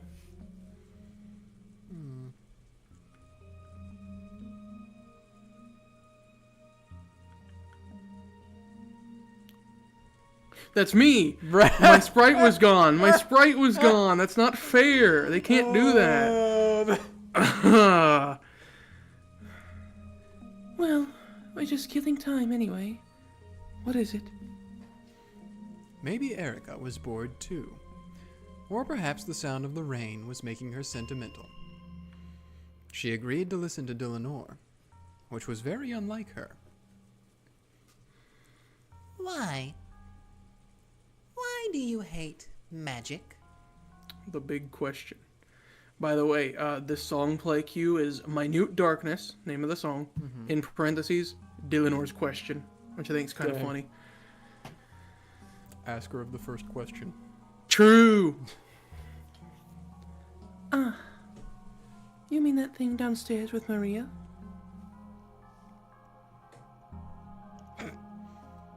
It was merely a foolish trick to deceive children. Everyone knew that. Was it really necessary to go so far to destroy that illusion? I cannot understand. Erika didn't need Dillenor to tell her that it had been a childish fight. Well, I am a self-proclaimed... I read ahead and it Yeah, it did that to you. Yep. Well, I am a self-proclaimed intellectual rapist. I can't stand having magic confuse the truth. So, you feel pleasure from exposing that? I sense a different emotion. A different emotion? What's that? To me, it feels less like pleasure and more like a different, negative emotion. You really are a murder doll, aren't you? Even your eyes are like knotholes. Dang, you made her sad. Hey, take it back right now, Erika. She's the only one you ain't allowed to be mean to. My apologies. Please forgive me. Erika rolled over grumpily, turning her back to Dillenor. So, Dillenor couldn't see her expression. Even so, for some reason, she could guess that this completely unobserved expression was one of pain. Interpreting this to mean that Erika wanted her to go away, Dillenor gave a bow and made to leave. Then, Erika suddenly spoke. The words seemed so utterly out of place that Dillenor doubted her ears, and she had to ask Erika to say it again. What did you say? I love you.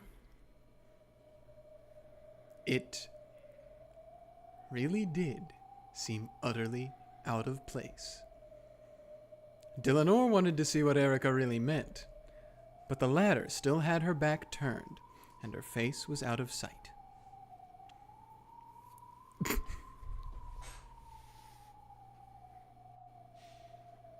Sorry, that's just a funny response to that. Yeah. Thank you very much. I was going out with someone else a while back, but we've completely broken up. What is happening? The others might say things out of envy, but please ignore them. I'm gonna devote my whole life to you, so I want you to do the same for me. Let's find happiness together. Dillenor avoided asking what she was talking about and stood there in silence. Dillenor being like, is this some kind of metaphor for something? Is this an analogy? Is she just being for real right now? For a while, Erika kept on dully and emotionlessly repeating soppy phrases that might have popped up in some shoujo manga. Then, unexpectedly, she once again followed up with a complete non sequitur. A new wallet. Oh no, not the 3 sacks. Huh? Of course, she had no idea what Erika was saying. However, with her back still to Dillenor, Erika kept on saying disconnected words. A strange cat keychain. A type of cologne that didn't suit him. A music tape that's not his style, which he said he borrowed from a senior at the theater. His senior was asking, so he had to go. He suddenly got a new part-time job. He said he was talking with a friend on the phone who just wouldn't hang up. What is happening? Made too much curry. Went to theater practice more often. The way he folds paper towels. Thanks, I've already eaten. He knew more about cosmetics. Sorry, I was sleeping. The toilet seat was left down. He spent the night over at his stage friend's place. My acting friends had a party here earlier. Someone must have left it behind. The drain and sink were cleaned out. Receipts and point cards from places he never goes. The muddy soles are evidence that you went out on Sunday when it was raining. That matches the strange symbol on the calendar. None of your theater friends have hair this long. That's the leading question. How do you know the plot of a movie you haven't seen yet? Evidence. Evidence. Circumstantial evidence. Observation. Surveillance. Tracking. Tailing. Information gathering. Wiretapping. Asking around. Questioning. I found tons of evidence that I loved you. I found tons of evidence that you loved me. But I can't find any evidence that you haven't been cheating on me.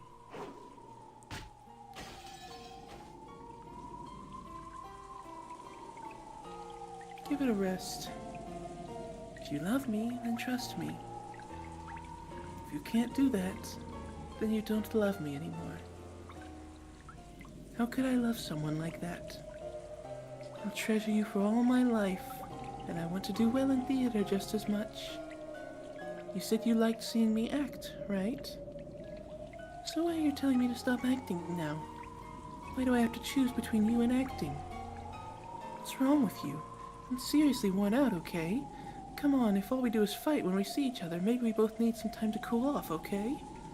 I need to concentrate for my next performance anyway. This girl working with Senpai suddenly said she wouldn't be able to perform. I need to rewrite the script by tomorrow. I don't have time for this. And anyway, if you really find it that hard to trust me, we're through. Stay away. Just go home, bitch. I don't love you anymore. Don't cry, damn it. It's disgusting. Just die. Stop shouting, damn it. You're annoying the neighborhood. Just get the hell away from me and never come back.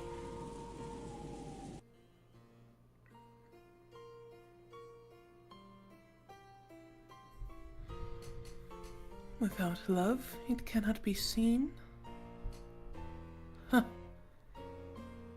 That's backwards.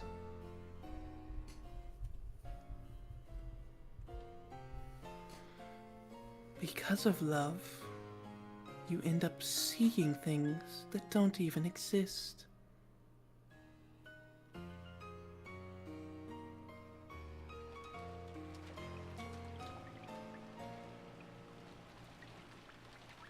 I'm gonna assume it's still me. It's nothing more than an illusion, one that no one but you can see, and one that even you can never touch.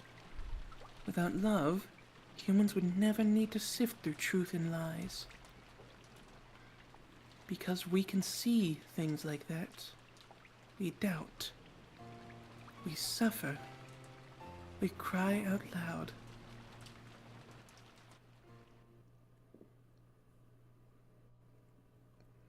So there's some Erika lore for you. Right now, I'm happy. Though it may be temporary, I've become the Witch of Truth. As I am now, I no longer need to worry about being tormented by non-read words.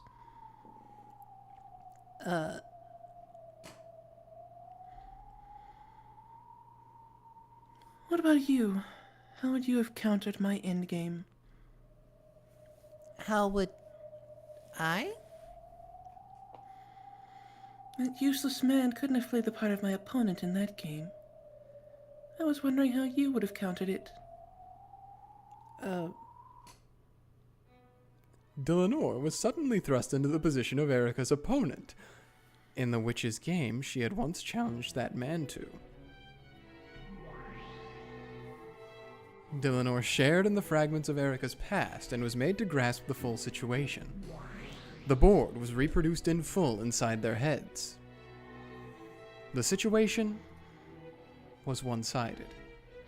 Erika's side had constructed a blue truth based on countless bits of circumstantial evidence, had turned all of those into pieces, and was already cornering the opponent. For some time, Delanor thought in silence, and announced her by-the-book response. First move. I demand that you provide evidence that I have been cheating. Counter with the blue truth. I present 84 points of circumstantial and physical evidence. Dang! Counter with the blue truth. I present 6 points of circumstantial and physical evidence that I still love you. Good though. Blue and blue cancel each other out, but the number of pieces used to construct each is overwhelmingly unbalanced. When both opponents meet with the blue truth, the decision is almost always based on which side has more pieces of evidence, regardless of the actual circumstances. This is especially true in the human world. So, by the standard rules, Erika would win. First point to me. Your next move? I will attempt to switch offense and defense. I ask that you, Lady Erika, provide proof that you are not cheating. Dang! It's like dating a manipulator. Yeah! Perpetual check. That's a forbidden move, since it resulted in endless repetition of the same question going both ways.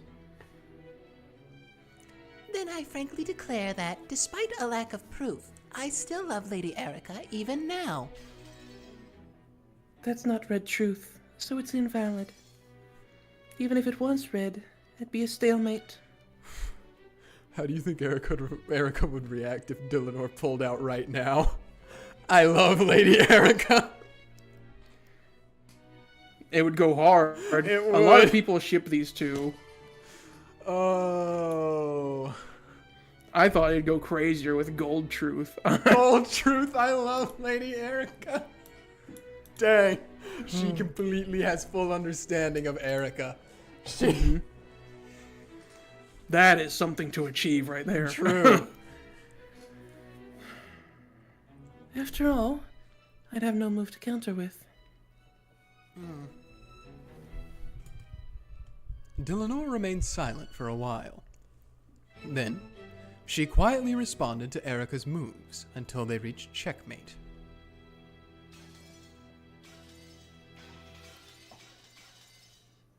Dang. A stalemate is a forbidden move in the game of witches, since it means the ruin of the game. However, in chess, it also represents a draw. Because of this, it's a splendid final move that a weaker player can pull off if they're unable to win outright. In this situation, Erika clearly had the advantage, so it was natural that Dillinor would seek a stalemate to obtain a tie. However, that would only be the case in chess. In the game where witches fight over the truth, it's a forbidden move. So, it was already checkmate from the very beginning. Dillinor had no way to turn the game around. However, regardless of what the real truth between the pair of them had been, this game would be.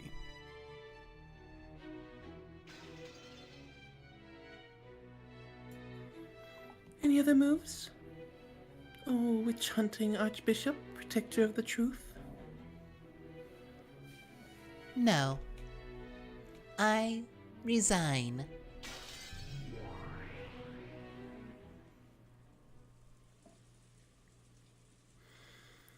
See, there you go. Erika had succeeded in crushing her opponent with the truth she espoused. Which is saying something, because, like, Dillinor is supposed to be really good at the game. That her former boyfriend no longer loved her and was cheating on her. Her opponent had no way to argue back. After all, humans are not allowed to beep, beep, beep, beep, beep, beep, beep, beep.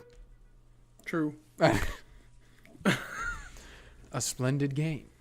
A splendid finish from a superior position. Regardless of the truth of her opponent, Erika could win. A splendid victory.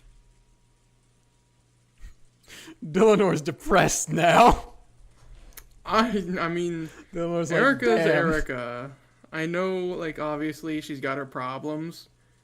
Well, But that now does it feel makes it a bad bit more for her. tragic. Now, Yeah. instead of her just being a mean person, now it's like, oh, you are a mean person, but it's tragic that you are because the way you became how you are.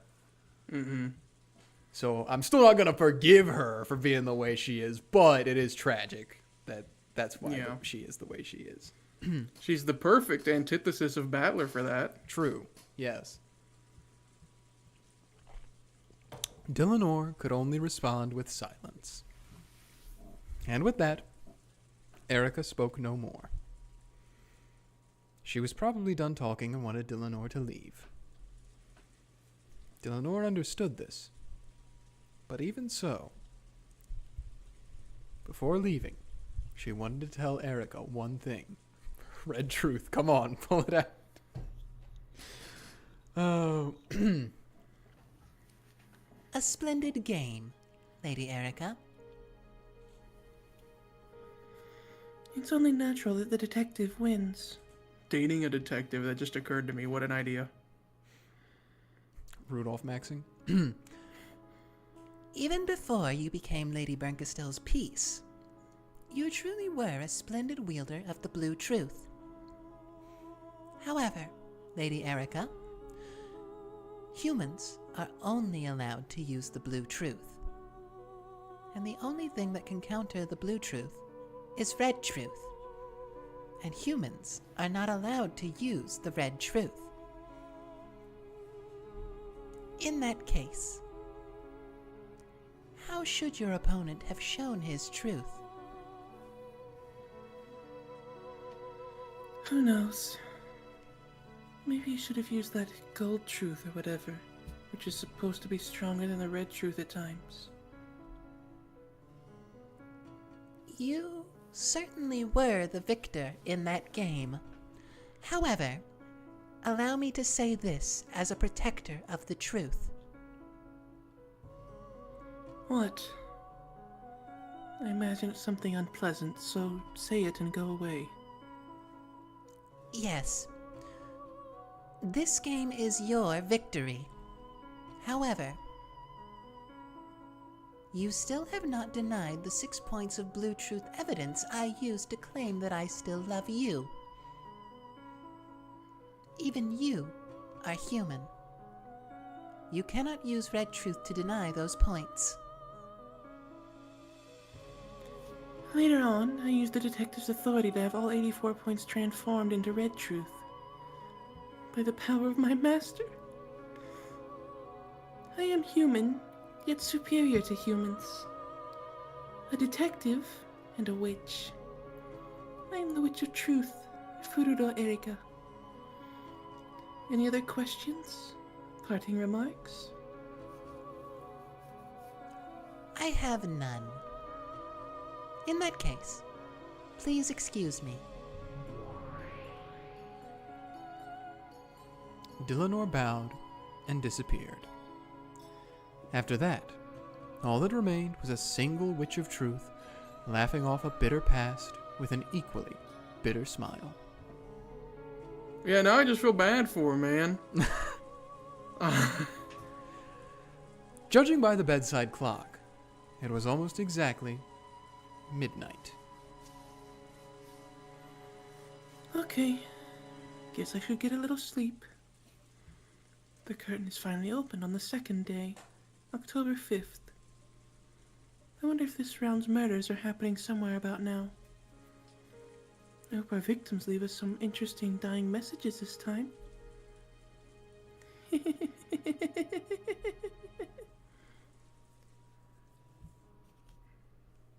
She just can't trust anymore. No, her ability to trust has been entirely shattered.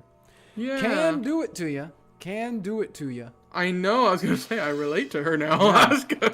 Yeah. I think we both do. Oh, shoot. Well, that's quite a point. Let me get a thing of water. A glass bottle. That's really funny. Oh, man. Yeah, well, it's crazy. Again, I don't think I can ever forgive her for being the way she is, because she did have to actively make a choice to become the person she is. But those choices were directed by her experiences. So, while it's not certain that she had to become this way, it was probable that she would become this way, to put it one way. Okay, I'm back. Oh, okay. Well, let's see. Why didn't you discuss this with your mother? This is about the partner who's supposed to support you throughout the rest of your life. Yeah, okay, yeah. That's right. She's the woman I want to spend the rest of my life with. And that's why you need to choose very carefully, right? How can you be so rash? Ava and George could be seen beneath the eaves of the guest house. Crazy that it took till episode 6 for us to get this. Yeah, we've had little hints of moments, but now we're getting the full-on... Yeah, actual confrontation. Yep. George had revealed his engagement with Shannon. Ava's anger had exploded almost instantly. This had been no more than George had expected, so he had responded with an ice-cold calm. Did you sleep with her? She told you she was pregnant to force you into a marriage, didn't she? How rude. I'm a strong believer in preserving chastity before marriage. Then why an engagement? I asked her. She accepted. What more could be needed? No, it's all wrong! The marriage isn't as easy as it seems in manga or whatever you're thinking of. What about her parents? Relationships between the two families? Are you some stray alley cat or are you Ushumiya George? How could you be so rash now when you might even be selected as grandfather's successor? Why didn't you consult me? I'm consulting you right now. Dang! No, not consulting. I'm just reporting. I've never counted on being selected as grandfather's successor. In fact, I'd rather refuse if it did come to that. I want to build up my own country and castle from the empty wilds, just like father did. Now listen here! Do you realize how hard your father has worked to get here? That's not something you could duplicate just by imitating him. Do you understand how often he was saved by luck and coincidence before now? And he got through it because he had a wonderful life partner by his side. You. Sayo is the kind of person who'll support me and make me be reborn as an even stronger man.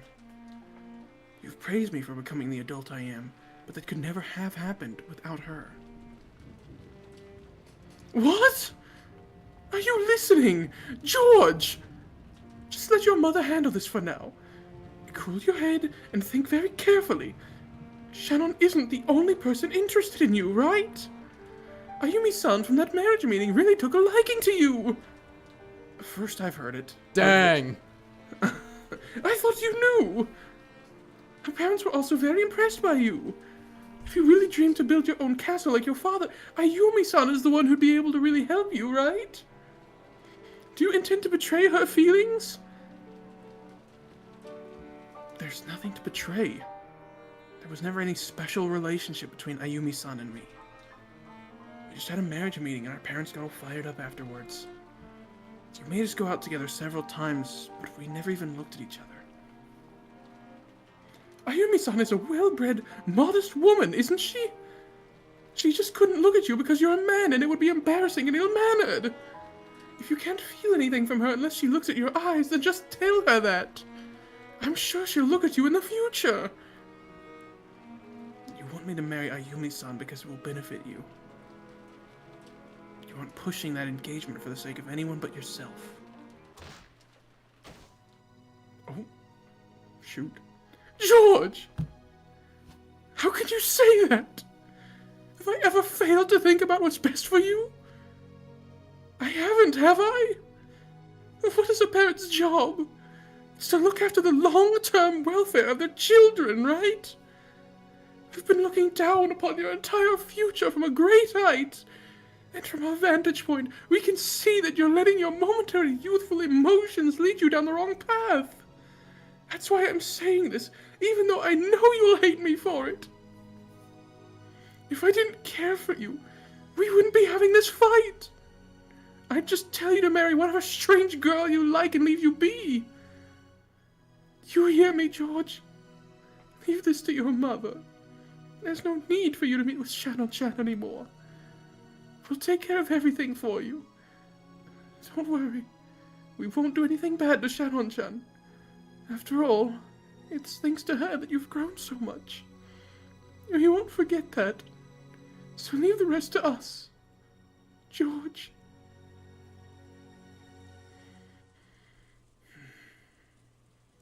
Sometime during Ava's rage, tears had started to drip from her eyes. As though those tears had caused him to hesitate, George turned his back and sagged his shoulders. Even George is a child of man, after all. Though he understands that marriage requires nothing more than the love of two people, he can't get over his desire for his parents' acceptance. And so, he is trapped between the tears of the mother who has always helped him and the fiancé he chose. Or is he? Vsauce music. Okay. I think that's about enough. Oh. Oh, I love this one. Answer. This was at the end of episode 4. All my life, you've done a great job raising me, and I'm grateful for that. When I have children and become a parent, I'll become a parent like you. I'll be the kind of parent most worthy of respect in the entire world, one who can truly fight for his children's sake. George. With his back still towards her, George threw away his umbrella and slowly stepped out from beneath the eaves into the rain. Then, he slowly turned around. It was, without a doubt, the familiar face of Ava's beloved son. However, he was now his own man, self-controlled and independent enough that their blood connection might be forgotten. I was looking to see, because his serious face is kind of goofy. And I was looking at the old sprites to see. It's the same way. Dang. Okay. I think it's about time. What? I think it's about time you learn to let go of your son, Mother.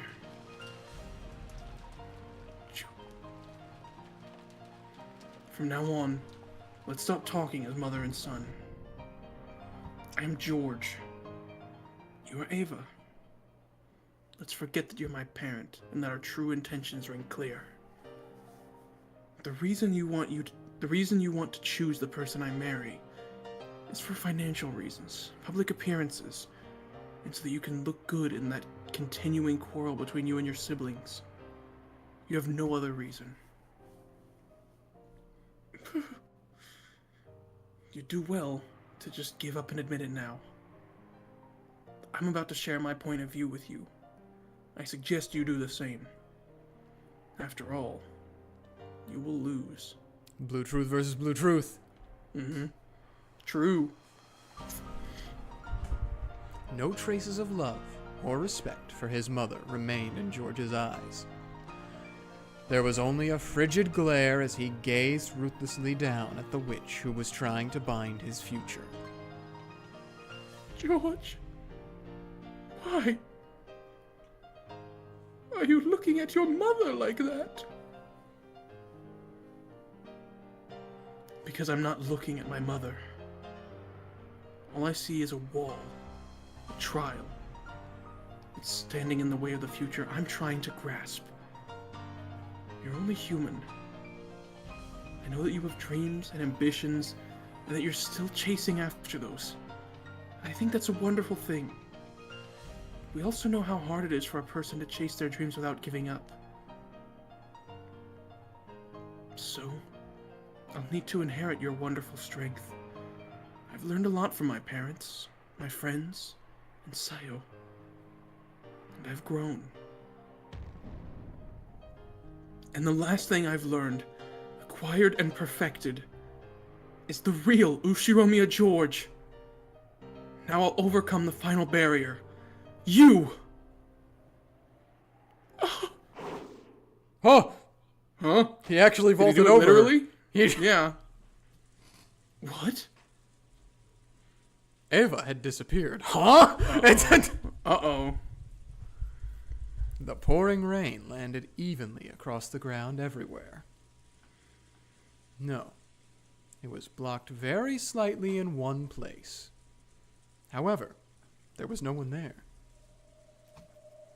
Standing on the ground isn't the only way to block the path of the rain. Then, could it be?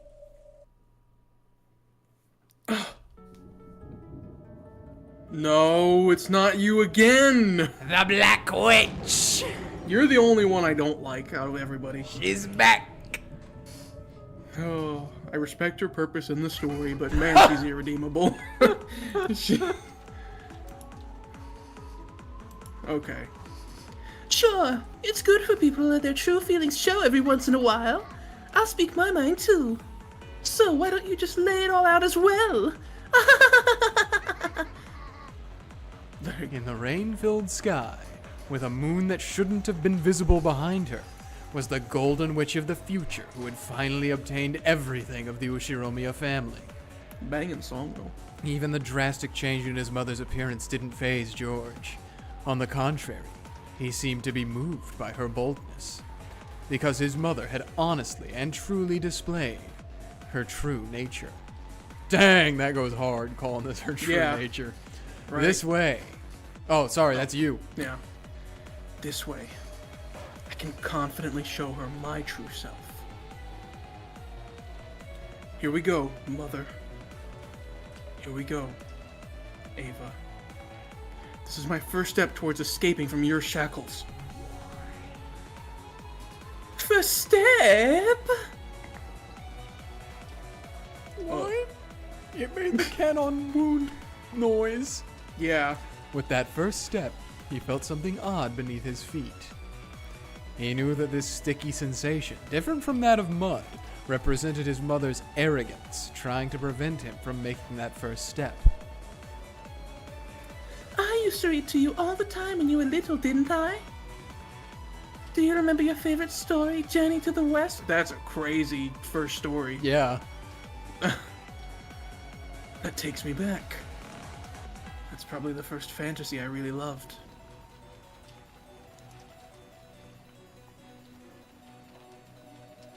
Okay. Sun Wukong, the Monkey King, wanted to become a god and was tested by Buddha. If you can jump free from the palm of my hand, I will acknowledge your wish. Yeah, have you heard that about Sun Wukong? Yeah, no, that's like This the whole, tale? that's the big story that he's in, yeah, his Journey to the West. Well, I meant like that specific part of it about the jump from my palm of the hand. Oh yeah, no, yeah. Yeah, I like that one. It's cool. Yeah, Sun Wukong is like, I don't even know what you would call him. He's like an amalgamation of all the different things about like modern heroes that people liked, but from ancient China, which is crazy. He's True, he's even in the Game Awards this year. yeah. Then Sun Wukong managed to reach what he thought was the end of the world, and found 5 pillars standing there, only to discover that they were Buddha's fingers, and that he still hadn't left Buddha's hand. And you're likening this to my first step? Me declaring my intention to break free from you?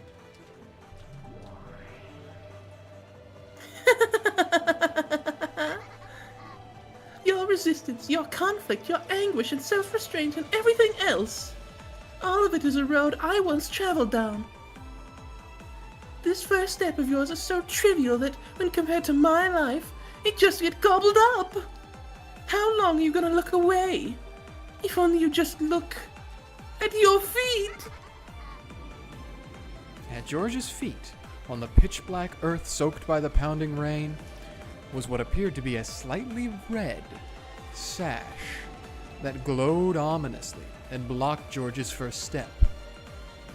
It was deep, viscous, and it held George's foot in place.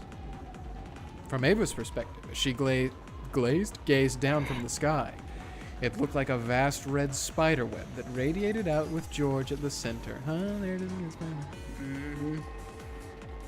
This Beatrice likes spiders. True. That's right. This is me. This is me being tied down by countless studies and raised for the sake of your ambitions. No, that's not it. Let me put it so you can understand.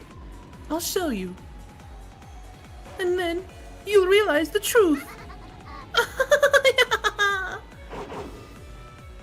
The vast red spiderweb on the ground scooped up George as easily as scooping scum out of a pot. What weird analogy? Okay. I'd be doing that. I'd be doing that at least once a day. Yeah? Then, it lifted him into the air like a deer caught in a net and swung him about.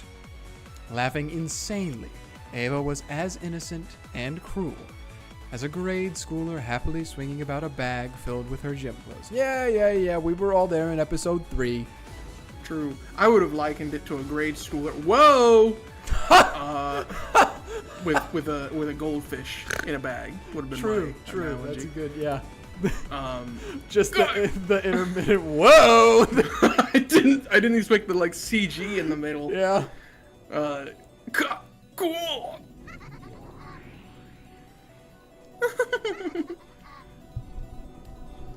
Come on, try to remember, okay? What happened on Tuesdays? Dang, that's Tacos? crazy. What is with the Ushiromiya men and liking Menhara? I'm gonna tell you, man, it's not just the Ushiromi, I mean, right? I guess no, that is true because Hideyoshi's not an Ushiromiya man. So Hideyoshi speaks for all of us. It's He's true. the He's champion like the of the people. Lorax. He's the. He kind of looks like the Lorax. Yeah.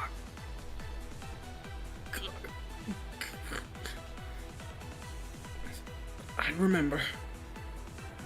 Those piano lessons. I still cringe whenever I hear I stepped on the cat.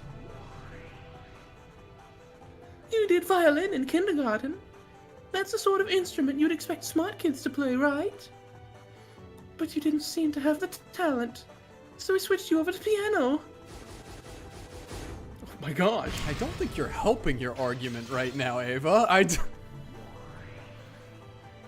Then, do you remember what you did on Wednesdays? I remember. That was the day I had cram school. You're not helping your argument, Ava. It was so far away, and a real pain to have to travel to. And Thursdays?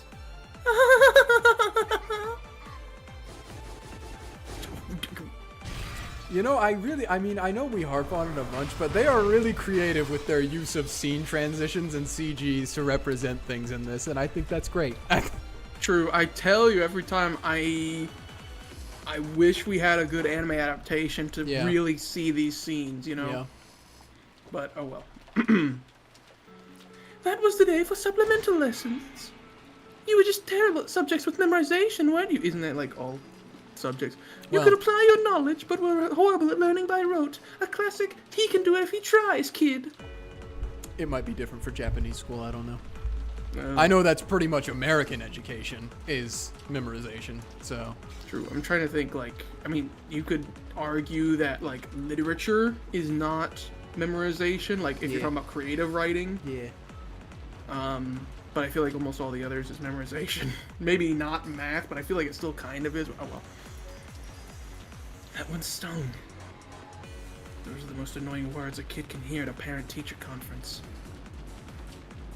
You can lead a horse to water, but you can't make it drink. That's a British aphorism, isn't it? Making you get and stay motivated was the hardest thing to do.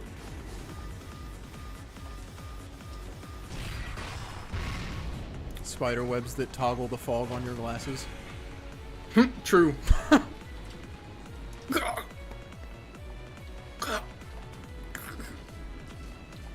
George was bound hand and foot by the bright red spiderweb, reduced to the witch's plaything. She innocently swung him around and smashed him about, all with an insane laugh.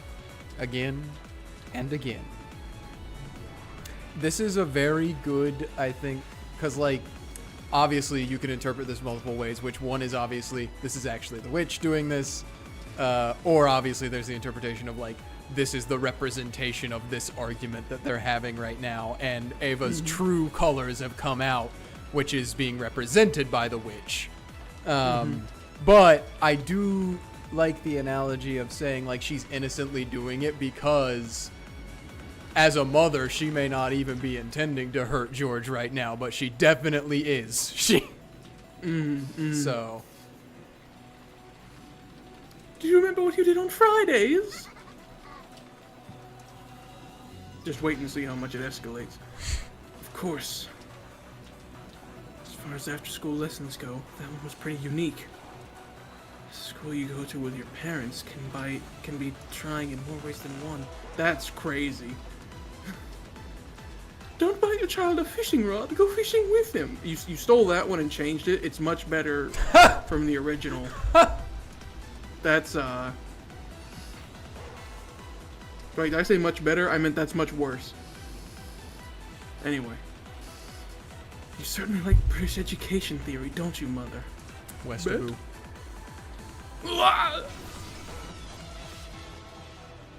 That school was hard on his parents, too. But for you, it was the most effective one. The monthly fee was high, and it was a pain to have to spend Friday nights there every week. But it did more for you than anything else. That's when I realized. Kids don't grow unless their parents watch over them. If children are sprouts, then parents are the sun. No plants will bud, and no flowers will bloom without the sun. Gosh. In my head, I'm envisioning that she's like Hulk slamming him, like Hulk and Loki, but with the red spider web, she's just going doom, doom, doom. Well, yeah. Yeah. Still bound hand and foot, George was thrown, slammed, and smashed. Yup. He could do nothing. He was still like Sun Wukong, unable to leave the palm of his mother's hand. However, since he wouldn't surrender, he could still show resistance at any time. And what about Saturdays, huh? That's when the tutor came. He came to our house, which made it much easier, right? It was a pain having to invite some other person into my own private room every week. I hated the smell of sweat left behind when he left. So much that I could still remember it. He was a wonderful teacher who drilled a scholarly attitude into you. His monthly fees were on par with a lawyer's consultation fee. That's crazy. And it was well worth it. Then, on the Sundays and Mondays that followed, I didn't have any extra school and could finally rest. How ironic. If those extra classes from Tuesday until Saturday held me down all this time, I really am just like Sun Wukong.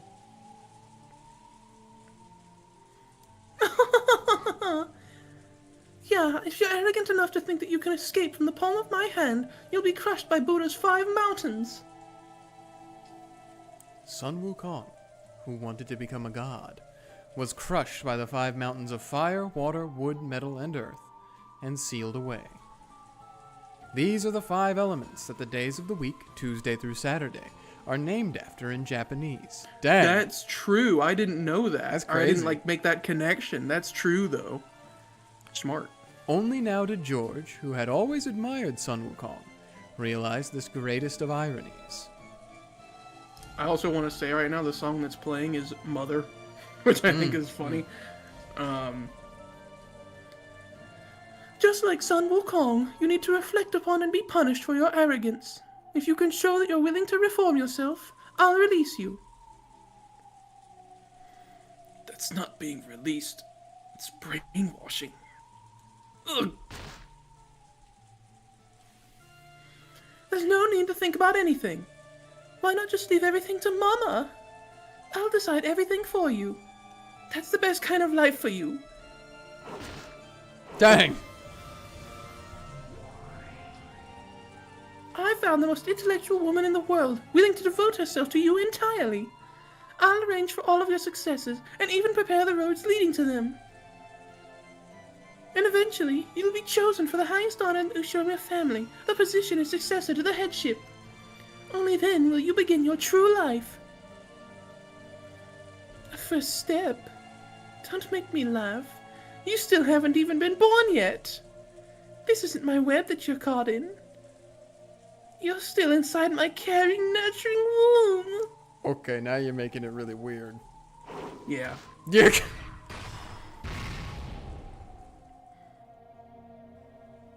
Let's see what Jessica's up to. No. George was slammed against the ground over and over. It was a heartless atrocity, unlike anything one would expect a blood-related son to receive. However, in Ava's eyes, perhaps even this was a sign of love for her precious son.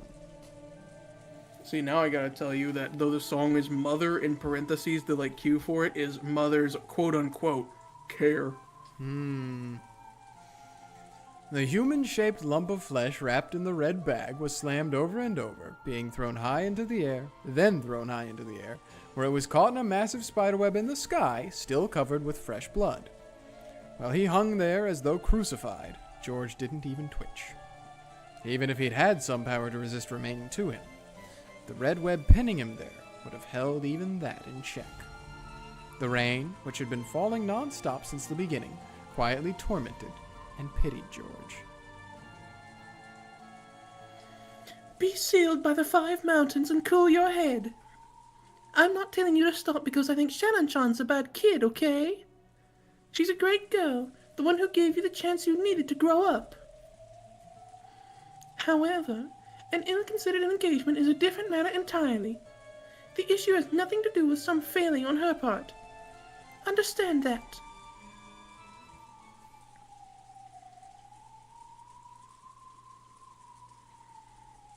Blame the problem, not the peer. Right? That's another British saying. I really did raise you to be a smart kid. No, I am raising you. You're still inside me, right? Stop saying that. Stop. You need to be nurtured a little longer. Okay, that's enough punishment, so apologize to your mother. The spiderweb released George reluctantly. Then it threw him to the ground beneath the cloudy sky. Thank you, Mother. It was all George could do to get up on his hands and knees. Though he wiped the mud away and stood his ground, he still couldn't raise his head. Everything you've done so far, you've done for me, haven't you? Thank you. Thanks for everything. That's right. You must hate me now. But one day you'll thank me. I'm sure you'll understand how much I loved you. Being bound by all those extra classes from Tuesday until Saturday, that's a sign of how hard you worked to raise me to be an excellent man. That's another British phrase. To cover a child in blessings is the greatest education of all. Thank you. In return, I'll give you a British saying. What's that? Even if you strike all the trees in the forest at once with an axe, you will not fell a single tree. And what does that mean? Maybe this one is clearer. To spend too much time in studies is sloth. Francis Bacon. The Bacon himself. Sure. You could, if you listen to the Japanese, like the voice acting, he says it, but it sounds funny because he says Francis. Anyway. The man, drenched in mud and blood, straightened his crooked glasses and slowly stood up.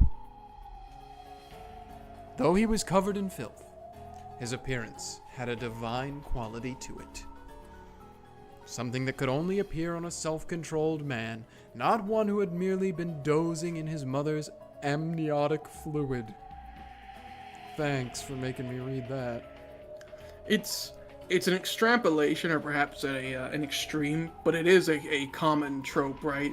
The single male child and their doting mother. Yeah. But yeah, amniotic. I cannot count the number of things I've learned from Sayo. She taught me courage and chivalry. I'll tell you one thing at least, is that we don't see the trope of like the single child likes a woman that's like his mother, because they're very not the same. At least. Anyway. How to be ambitious and witty and humorous and just a little stylish. It's ironic. Almost all of the things you say are so wonderful about me didn't come from you at all. George? Are you still... Time to get back in Mother's womb. Oh, shut up! I'll nurture you in a sea of warmth once more. As Ava howled, a bright red spiderweb appeared at George's feet once more and tried to scoop him up into the air again. However, at that instant, a powerful magic circle could be seen in the air surrounding George for just a moment. Faster than he could be scooped up by the spiderweb, George jumped. And with a sharp kick of the heel and a magnificent forward flip, he cut the shackles from that spiderweb apart.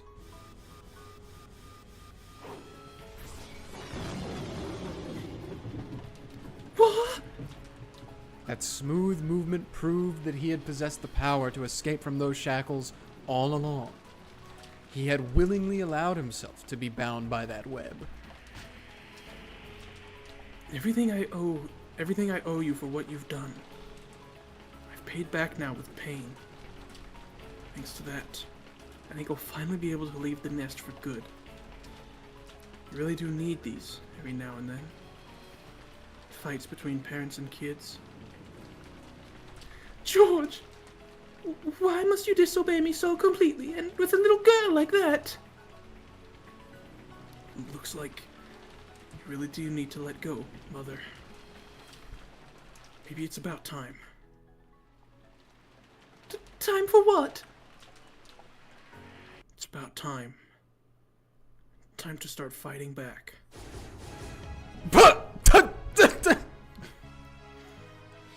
The curtain of spiderwebs that Ava shot out in defense were all too slow. George weaved through them in one instant, and the next, he was right before her eyes. By the way, this is the same song that played when he fought Gap. Isn't that also what he said? When he started What? fighting Gap, it's about time to start fighting back? I mean, it's George, so probably. I don't know. Oh. Ugh! Purple, blue. Oh. Ava jumped out of the way of a kick that would have knocked her feet out from under her, then blocked the second half of George's double roundhouse with a high kick of her own. I guess there's one thing I can thank you for teaching me. Oh, and what day of the week was that? It's the martial arts training we focused on during long breaks from school.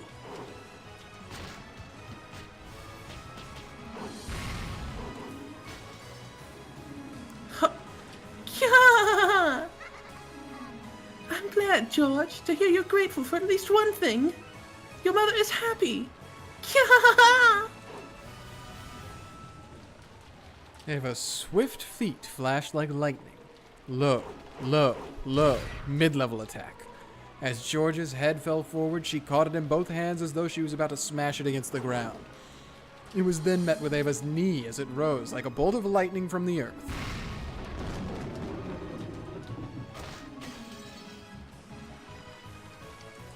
You should have learned Mai Tai too. It would have been more fun to have learned it with you. You're right. I never had more fun than when I was learning martial arts with you. And right now is when we get to have the most fun. Isn't it fun, George? Isn't it? Dang, they're really taking us all over the outside of the mansion right now. Is it fun to play with your son like this, Mother? Yes, it is. You're my precious son, and I love you lots and lots inside my womb. Stop saying that. I even love it when you kick in. Stop! Understood. But this kick's coming from the outside of your belly. George, don't humor her! George. Oh my god. George's knee buried itself into Ava's abdomen. An instant before she felt the pain of that fierce attack, Ava watched her son's kick with a proud smile, and then vomited. Dang.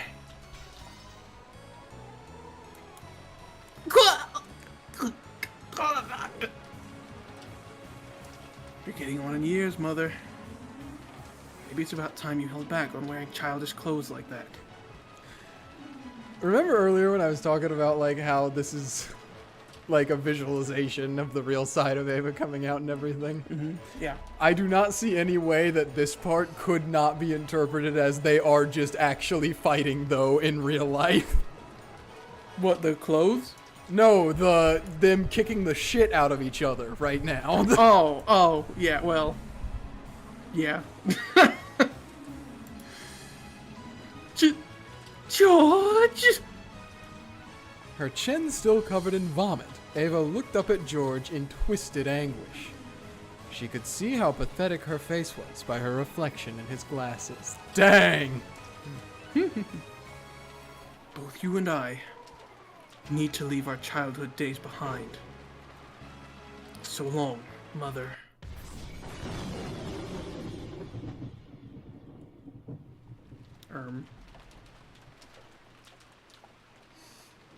The fierce lightning and rain made time freeze. They do that? Mm-hmm. George's beautiful kick had stopped an inch from Ava's chest. However, the power of the red magic circle surrounding George had already pierced Ava's body. Though he had stopped without hitting her, blood poured out of Ava's back. No wound had been left on her chest. Yo! Did we get to see the first Twilight? But her heart had been punched through. Ava slumped backwards and landed in a puddle with a splash. Yeah, so I think they were fighting. Yeah. There were no convulsions. Her life had been ended without leaving her even an instant to writhe about in pain. No, they weren't actually fighting. This is just, they got so into argument that Ava had a heart attack. True. I know you're somewhere over there. Gap. Huh? Oh, wait, yeah, no, he did go, yeah. As he straightened his glasses, George spoke to the rose thicket behind him. Gap. Nuh-uh. I'm just a bush. Then, a pitch-black hole opened in the air there, and Gap jumped out. Impressive. Even considering that it was before her ascension, I can't believe you managed to defeat Eva Beatrice. I thought you'd be there. Thanks for not interfering. I'm glad we were able to keep it between mother and son. But of course, I wasn't here. You summoned me just now. It doesn't matter either way. I have something to ask of you. Is there any reason I should listen? Will you refuse to listen? With his back still facing her, George reset his glasses. The threat in his voice held the solemn presence of a king who could control demons. Yeah, we were all there for episode 3. Wait, no, episode 4, sorry. That presence made Gop gulp, and she licked her lips before bowing respectfully to his back. I like odd guys, but I like monarchs even more. Your wish is my command, O Demon King. I want you to lay her body to rest in a place fitting for a woman who admired the head of the Ushiromiya family and lived her life with the misguided dreams of that position. So, in Kinzo's study? No. The VIP room will do fine. Been a while since we've touched the VIP room. Yeah. That never opened VIP room on the second floor of the mansion. Ah, that one. As you wish, Your Majesty. Gop approached Ava's corpse and lightly tapped the ground with her right heel. When she did, a large hole opened up, swallowed both Gop and the corpse, and closed. After a while, a small hole opened in the air, and the staff Ava always carried, marked with the one-winged eagle that symbolized the Ushiromiya family's leader, was spat out into a puddle. Dang. Because the corpse would no longer have any use for it. Oh, there you go, George. Funny stick. George slowly approached that staff and stepped down hard on the tip. Oh, okay. When he did, he's being cool with it.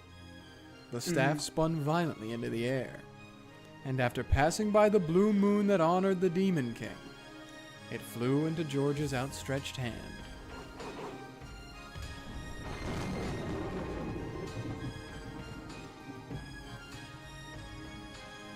The instant he grasped it, another fierce lightning bolt landed nearby, and by the time the flash disappeared, the staff he held had become a spray of gold butterflies and vanished. It was as though George had crushed the staff out of existence. Hello? George? And now, I've finished my part. I'll let someone else have a turn. I can't believe you attacked your own mother. It's the person who loves you first in this world, and the last one you have to separate yourself from. That's what it means to leave your home. This is the courage I need to show to take Sayu as my wife. George-sama.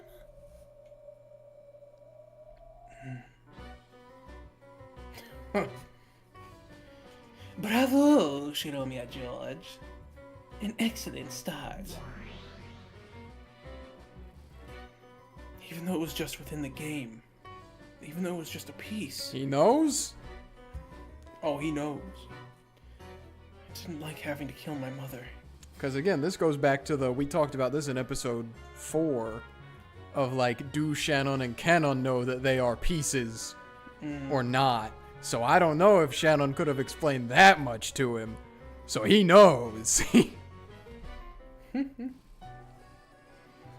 However, that was the trial you set me, so I saw it through. I just hit my elbow off my shelf. Oh, my funny bone.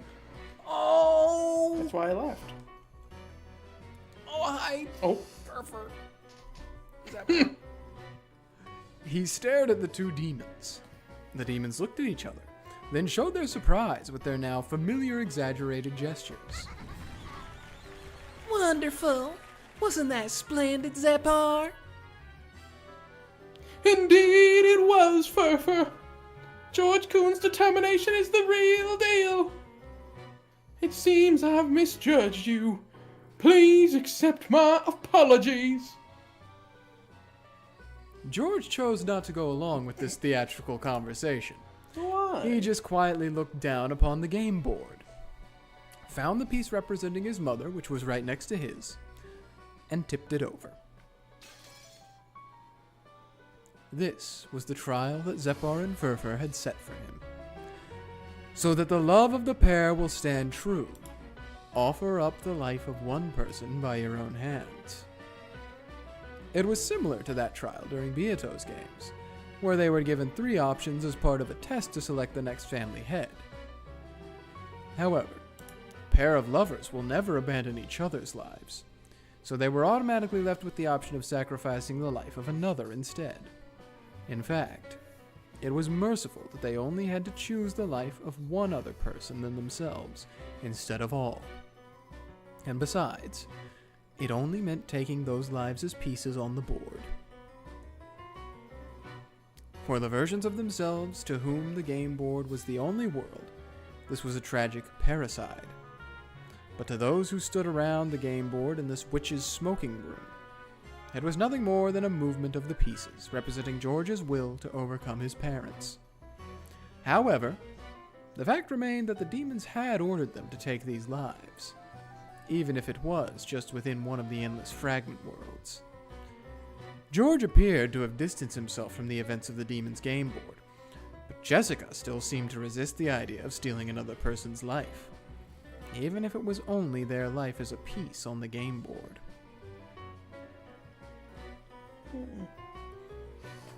Have you been scared stiff? No. The Beatrice that Battle-san desires would not be shaken by the likes of this. Well then, who will undergo the next trial? Boink. Please choose the next victim. It doesn't matter who. Please name the next challenger. Any one of you may go. Oh. Me, pick me. If no one speaks up, that means I win, doesn't it? Yes, that's right. If so, congratulations, Ushiromiya George. The key that leads to successful love between you and the one you cherish. We will now proudly grant. Hold it right there.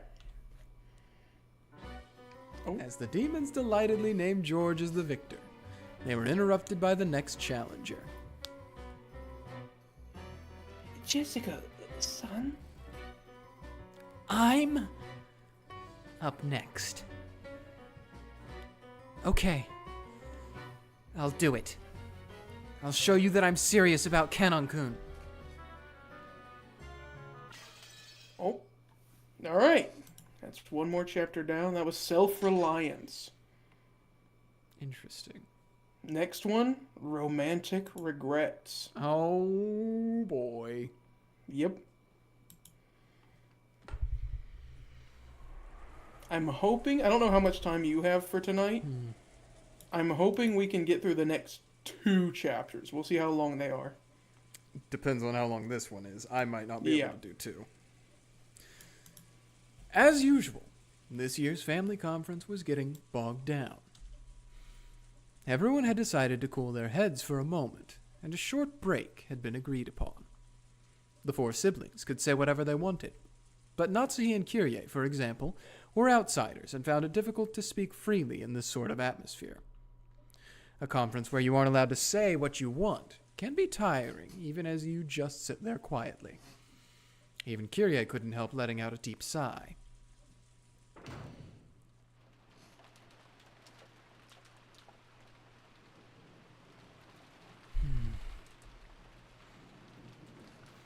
This was the 2nd floor hallway of the mansion. Rudolph had wanted to be alone during the break, so she had felt like doing the same, and had drifted up the stairs to reach this place. Kyrie's expression was less tightly controlled than when her husband was around. She wore a tired look that she didn't often show. She pressed her cheek against the cool window glass. I need to regain my spirit and support my husband, even if I'm not allowed to speak. That's the duty I've won. Who is it?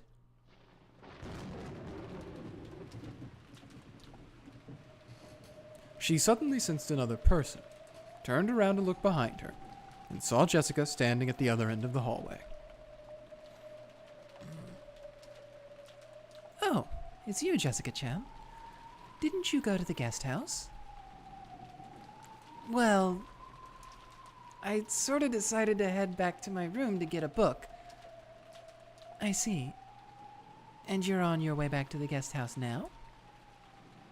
Yeah, that's right. I can't stand this rain. Is the wind really strong? It's weak right now, relatively speaking. As Kyrie looked out the window, Jessica watched her back, looking agitated. Aunt Kyrie, I'm sorry, but you've only got your bad luck to blame. Zepar! Jessica's roulette of fate has chosen Kyrie! What will you do, Jessica? The roulette has chosen Kyrie, but you may reject that choice and spin the roulette again if you wish. It doesn't matter whose life is sacrificed for this trial. Jessica wasn't like George. George had willingly chosen Ava to be his sacrifice. Dang! To signify his separation from his old life so that he could step into a new life married to Shannon. However, Jessica hadn't thought of any particular target. She would have picked Goda. True. So she had left it up to the roulette of fate. Just keep spinning until you get Goda. That was no exaggeration. She had walked around at random, imposing a rule on herself that the first person she met would be chosen as her sacrifice. And so, the roulette of fate had brought her to Kyrie. Of course, there was nothing forcing her to keep to that rule. However, Jessica didn't want to break a rule she had once made, even though she was participating in a demon's game. She still wanted to cling to this one last virtue.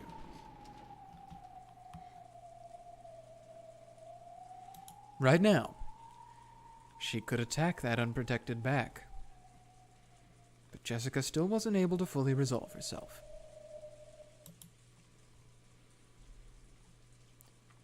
What is it? Do you have something to say to me? Noticing the strange distance Jessica was standing at, Kyrie turned around. That unprotected back was already gone. Jessica realized that her hesitation had made her lose her own first chance. She had taken on this demon's game to prove her love for Kanon.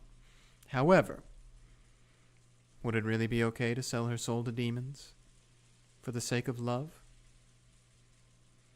She had energetically consented to this demon's game, not wanting to let George, who had already taken an open-minded view of the situation, get any more of a lead on her. But her heart still wasn't ready. Maybe I shouldn't be asking you this, Aunt Kyrie.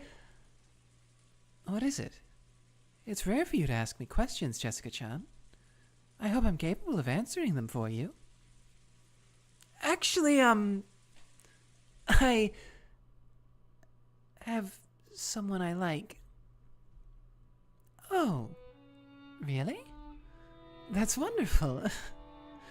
Then, is it love you wanted to talk about? Yeah, pretty much. Very well. I'll help out if I can. Thank you very much. Actually, is it still one-sided? No, I guess you could say that it's just become mutual. But, well, there's this trial for us to be joined together. A trial? Now, what could that be? There's the two of us and another pair of lovers, and we have to fight each other. You mean a love triangle? Or is it a square? Sounds complicated. And? Only the pair who wins can be together. It's something complicated like that. In other words, that sounds awful. A love where neither side can succeed unless the others are, unless they use the others as stepping stones. Yes. If we're joined, then they'll fall apart. And same the other way around. I think I see where you're going with this. Something like this, right? How far is a person allowed to take advantage of others to find happiness? Right? Yes. Kyrie was very smart. She had already guessed the question that Jessica had wanted to ask most. If you don't fight, it automatically becomes their victory, and you'll lose. However, if you fight and win, it means they'll fall apart. It's nasty either way. However, the answer is obvious. Yes. Kyrie giggled. If she wasn't willing to stick to her love until the end, then that would show the limits of their relationship. If that were the case, she should just let the other pair of lovers win. However, if this was a love she couldn't abandon, she couldn't abandon her chances at victory either. So, she had no options other than to fight. In the end, Jessica's hesitation was caused by guilt over forcing the others to split apart as the result of her inevitable decision.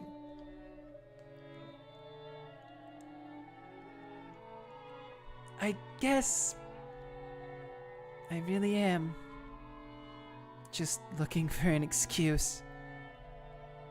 Yes, that's what you're doing.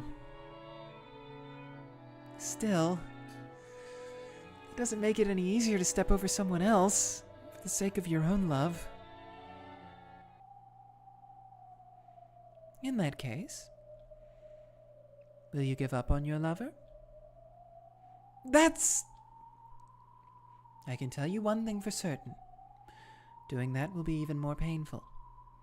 You'll be forced to crawl through hell for the rest of your life. A hardness had entered Kyrie's gaze.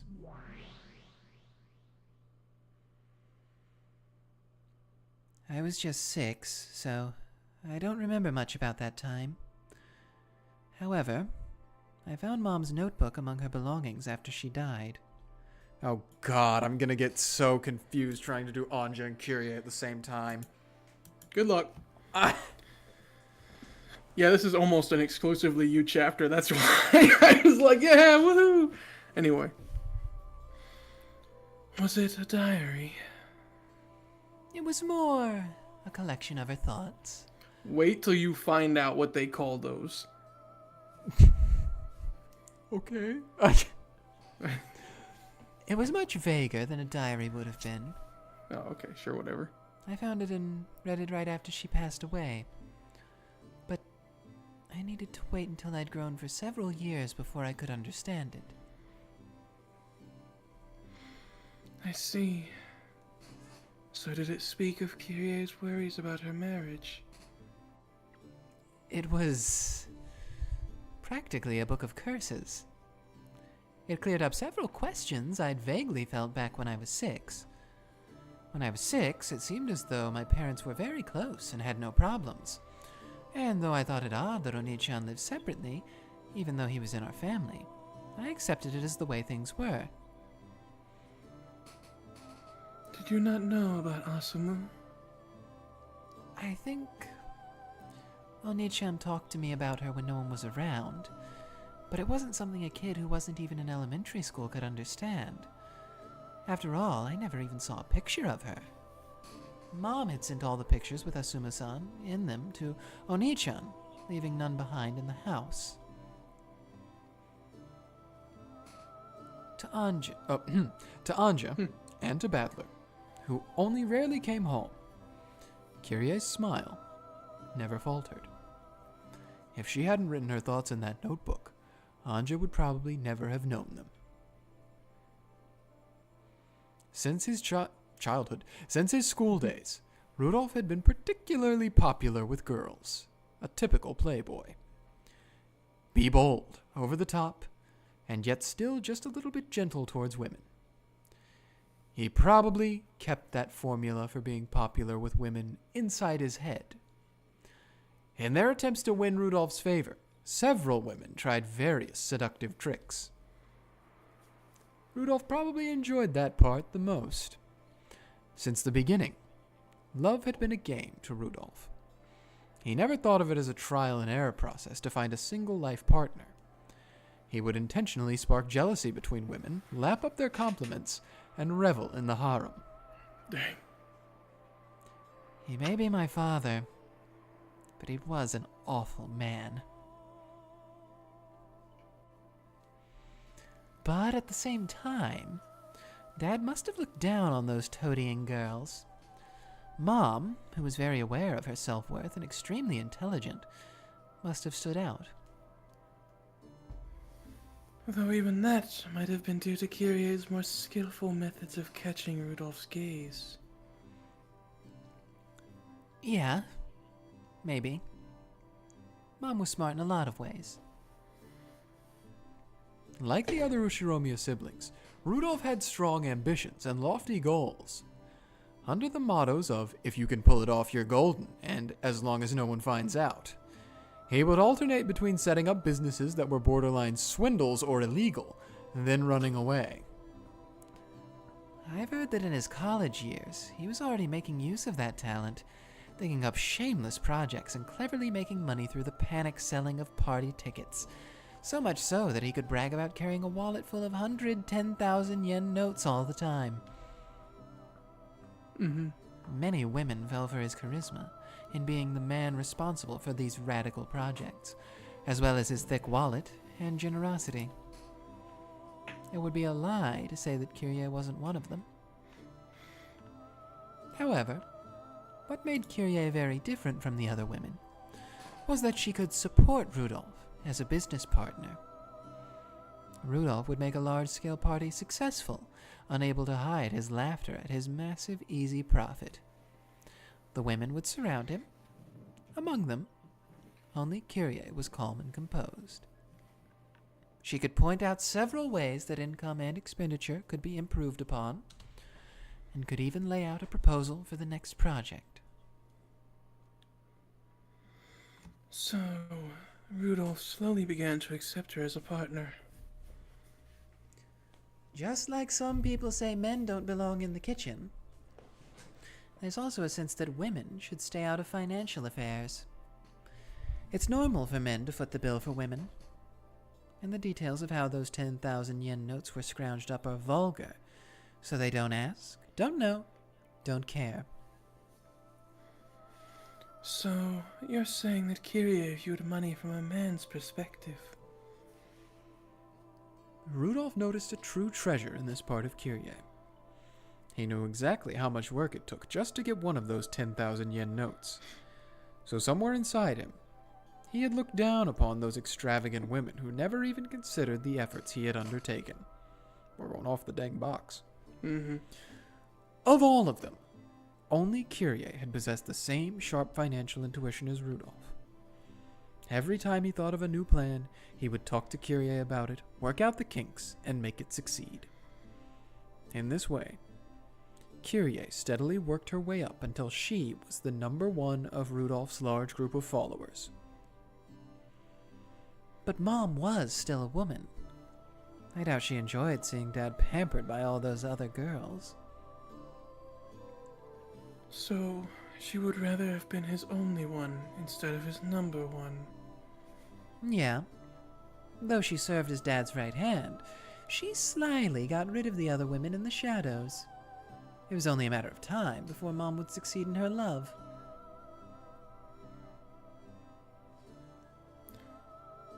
It's me! I don't know what's going on, man. I don't know what's going on. There's like no excuse for that one.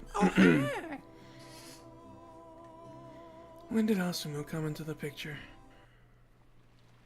Oi. She was one of Rudolph-san's groupies. No, not even that. She was just one of his fans. Did you ever talk with her? Of course. I knew her well. Ever since the very beginning. Before Rudolph-san even knew her name. I'm sure she was quite intelligent herself. And cunning. I tried to use my intelligence to stick out, but she did it in the exactly opposite way. By being stupid? I mean, she was good at triggering his protective instinct. Out of all the girls who came to flatter and flirt with him, only she stood out with every action she made, unlike the flashy girls Rudolph-san had tired of. Kyrie still acknowledges the mistake she made in letting Asumu and Rudolph get too close. Kyrie had thought that taking the role of Rudolph's business partner meant she would have him all to herself. That might have been due to her pride, and it might have been her arrogance, as she tried to eliminate the relationships between all the other girls and Rudolph. Perhaps she sometimes tried too hard as a business partner, putting too much pressure on him, regardless of the fact that it was justified. Bit by bit, Rudolph had started to need a woman who could stay quiet and soothe him, without making him think about anything complicated. That woman was Asumu. I am ruthless and intellectual, rational and economical. In a plank of Cardanase? Carnades? I have no idea. Carnades? I'll look it up. In a plank of I think it's carnades. In a plank of carnade situation, I would push the other person off without hesitation.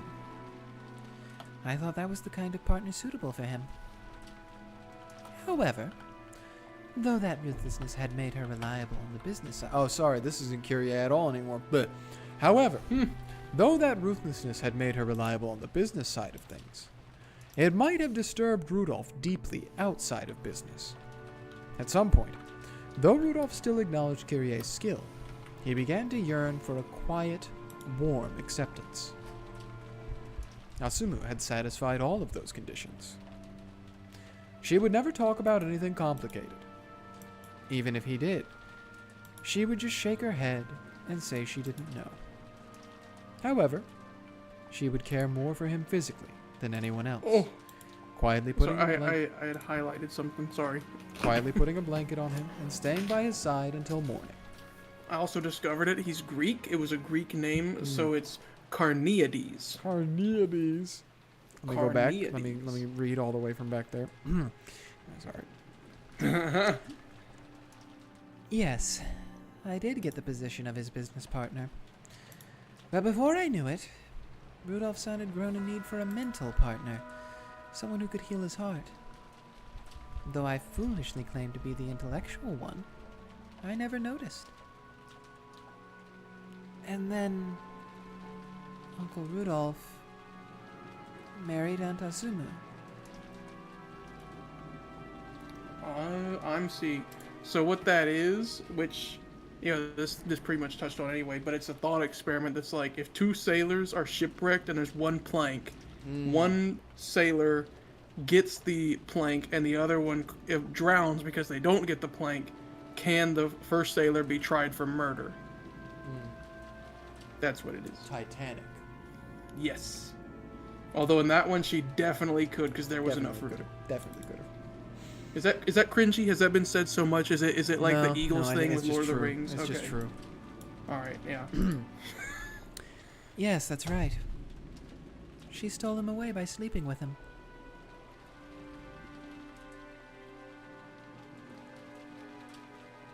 He had slept with a lot of women. By that point, he wasn't the kind of guy to let his emotions be captured by a woman just because he slept with her.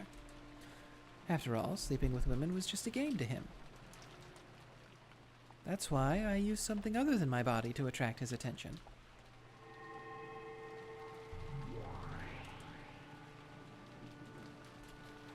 What pride is a woman? Before long, they were both pregnant. Asumu-san told Dad about it right away, but Mom did the opposite. Oh.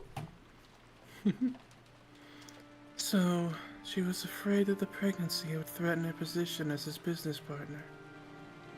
Apparently, Mom didn't need much at the time, so her period was often irregular. Because of that, it took a really long time before she realized she was pregnant. 1980s moment. Although I suppose this would have been like the 60s when this happened, but... Or the 70s, Yes. maybe. Around there. When did she notice? It was after Asumu-san suddenly moved into Dad's family register. Mom learned about her pregnancy after that, and plotted several times to split Asumu-san and Dad apart, but... Even though Asumu-san always acted like such an airhead, once she got her hands on Rudolph-san, she didn't let go. Why should I care? Please stay out of our way, she'd say. And this, coming from that little girl who would curl up into a ball every time she got on a bus. At that point I realized she had been the truly cunning one. Yes, even her fear of vehicles was another lie to catch Rudolph-san's sympathy.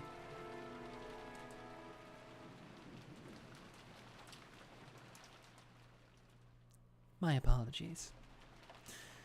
I must be boring you. Jessica, like, what the hell? Yeah, just like, I just came from my notebook, man. I just came to stab you.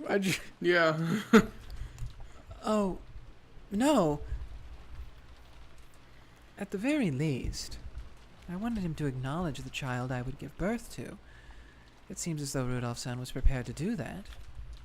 He made sure there was a hospital waiting for me, and even though Asumu-san was close to giving birth herself, he gallantly came to see me, even though she was already his wife. What an awful man. Really.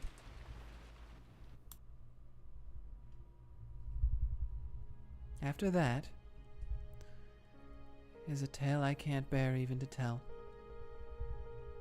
Both Asumu and I had the same delivery date.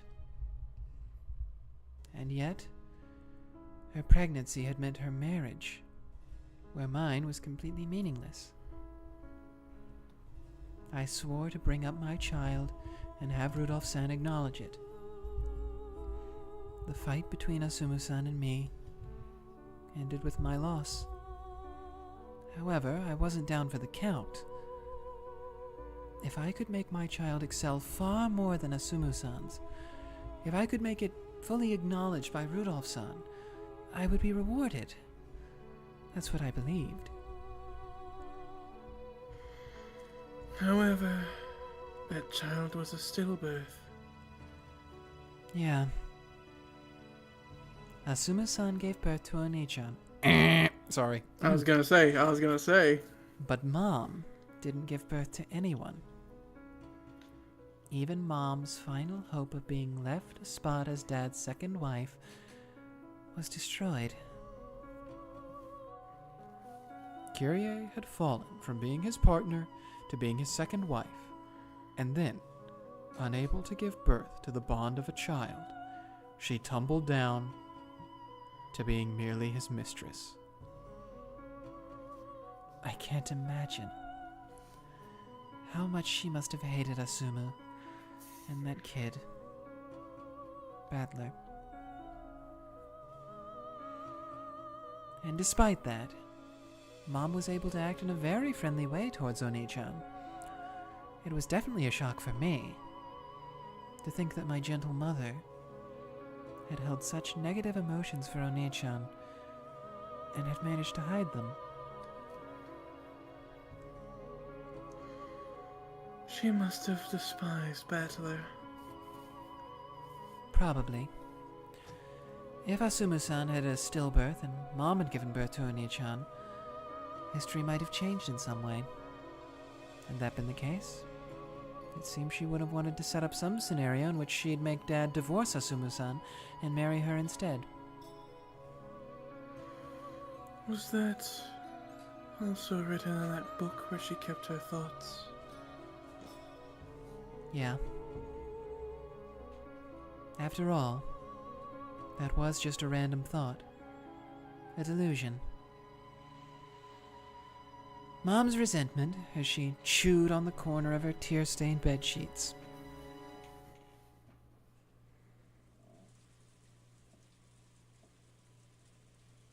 There's just one thing I regret. You mean the pregnancy? No. It's my arrogance I regret. Rudolph-san is mine now, so I'm completely safe. I'll never lose to that Asumu kid. When she was busy screaming her head off on buses and planes, I was capable of properly managing the arrangements and expenditures for them. And so, I was overly confident that I was the one Rudolph-san trusted the most.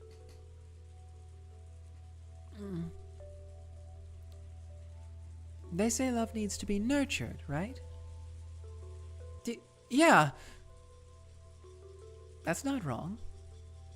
The two of you need to water it, care for it, and nurture it.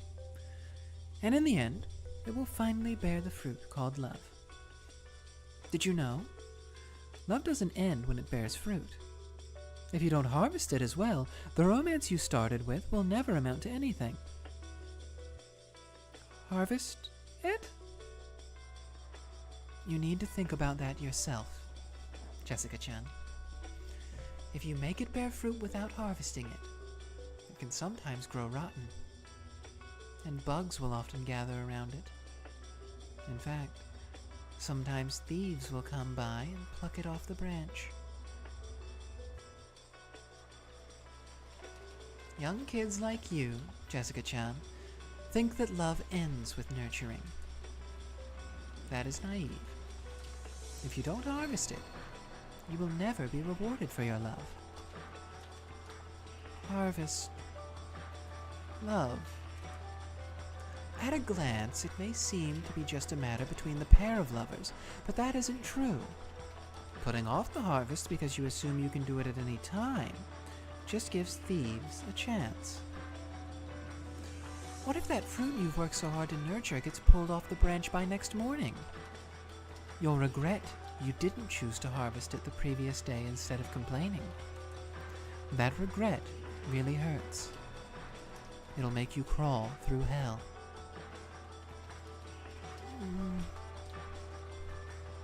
I'm lucky. My hell ended after 18 years.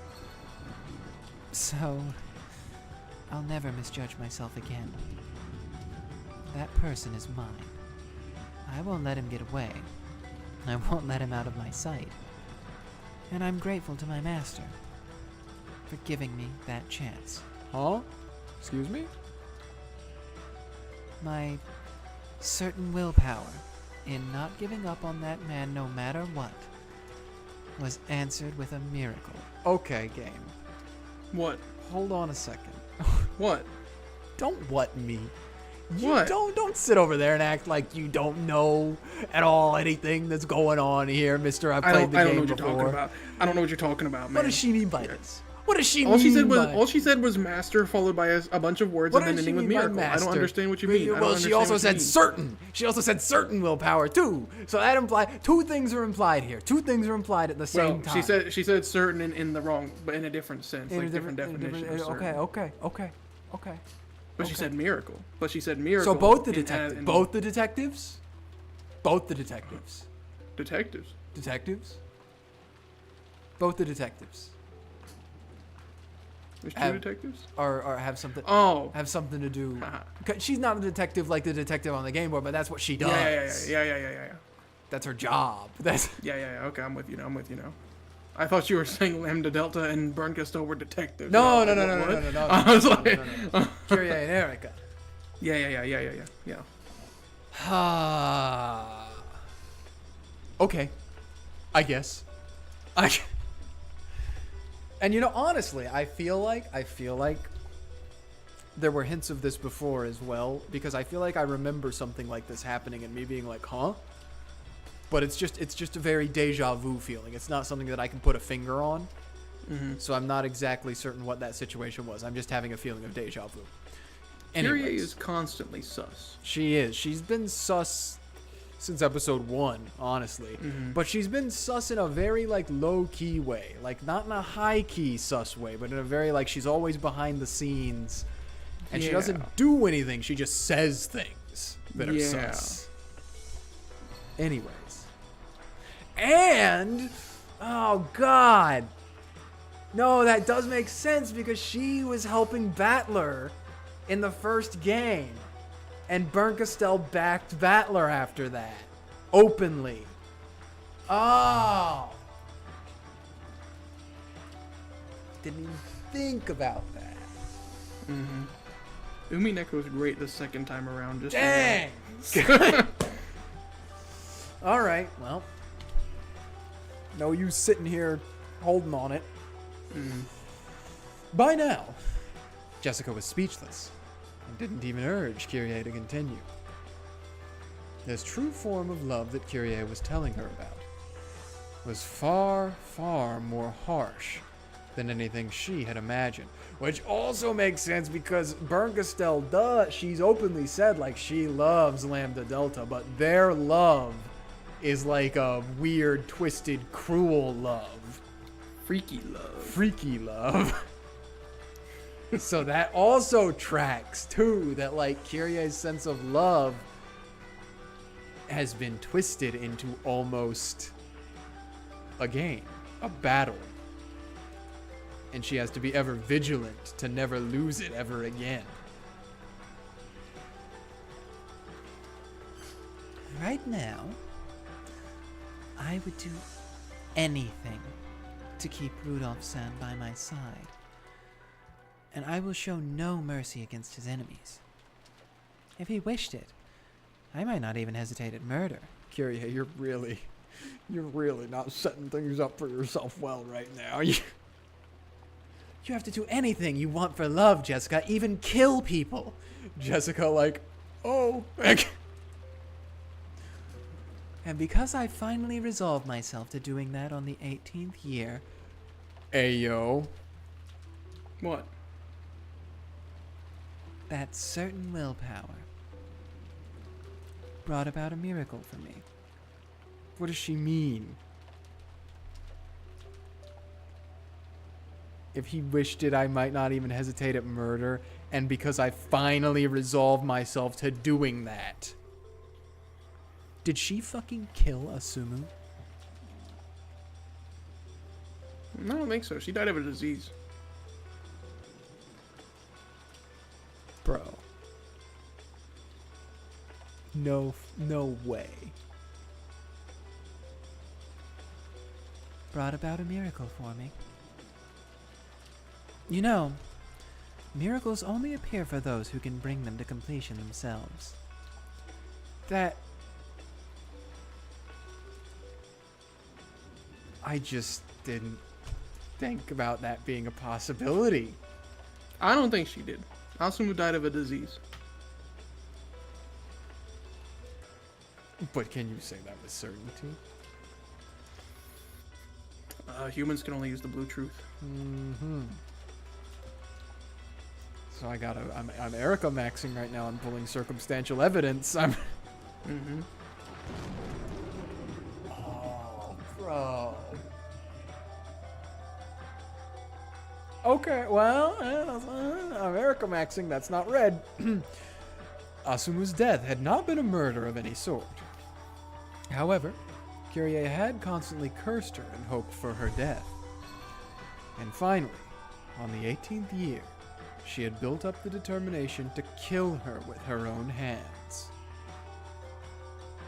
And she actually had gotten herself a blade to do the deed with. That was when the miracle had occurred.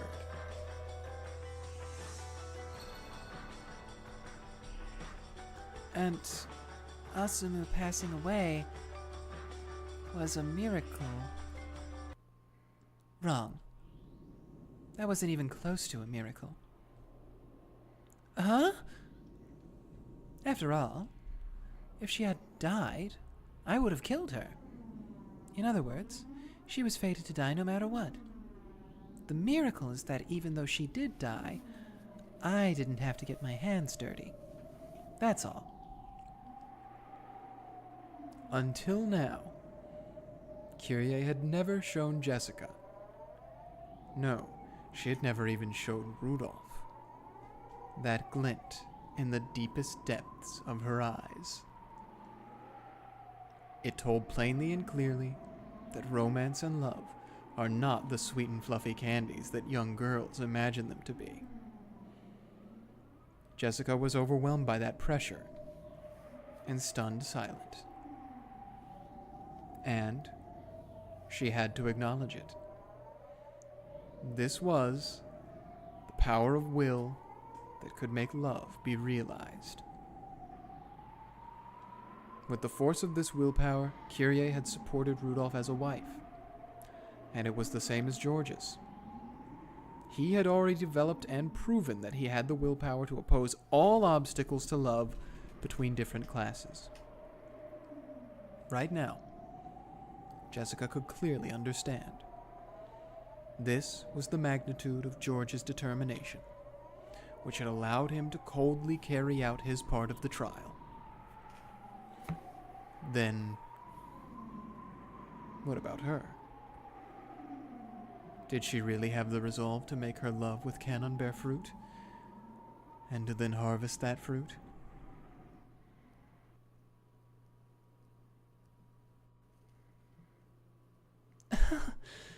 I'm sorry. You probably just wanted a little advice, and I've scared you.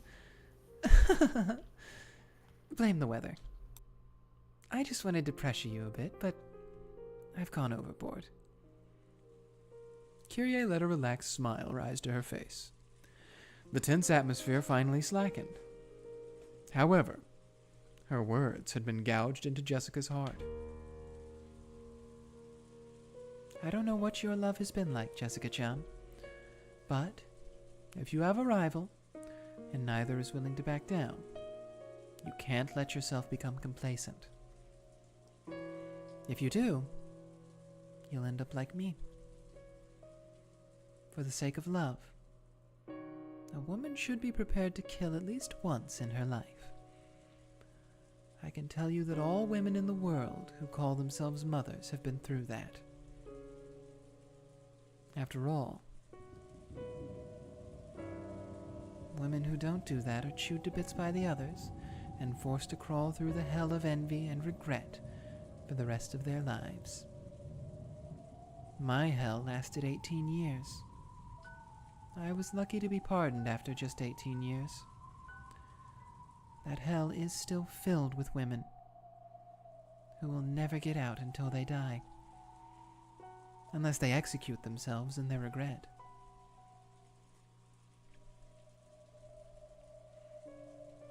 How should I put it? I have nothing to say. I was trying to cheer you on, but here I've gone and scared you too much. I'm truly sorry.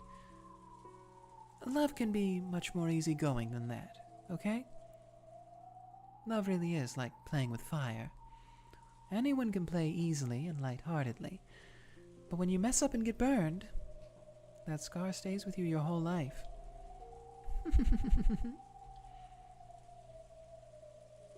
Regrets from love never fade. That was all that Kyrie had been trying to communicate. It wasn't like Kyrie to start telling stories from her past, stories you would normally expect her to avoid, instead of giving a brief answer. However, Kyrie might have thought Jessica deserved to hear. Jessica had timidly brought up the subject of love. Perhaps Kyrie had opened up and told everything, because she had seen the fires of Jessica's determination in her eyes. Okay, I need to head back soon. Let's keep what we've talked about a secret, okay? With a mysterious smile on her face, Kyrie turned around. Do it. I wonder if I scared her too much. Still, it's 100 times better to learn of that hell from a warning. Once you've fallen into it, it's already too late. Good luck, Jessica-chan. It sounds complicated, but don't lose. It's not every day I get to act as a mentor. What is it, Jessica-chan? Dang! Huh? Evil Jessica. Freaky Jessica. No. A windstorm grazed Kyrie's head. Whoa! Yandere, Jessica. It had been a hair's breadth away. If Kyrie hadn't twisted her body slightly, that fist would probably be buried in her face by now. A bitter smile rose to Jessica's face when she saw that her first strike had failed to land a kill. Just so you know, I didn't strike you unawares out of cowardice. I hoped to end it with a single painless strike before you realized what was happening. Didn't I tell you that I've lived through the hell of jealousy? I've been nearly burned a couple of times already. I know how it feels just before a surprise attack.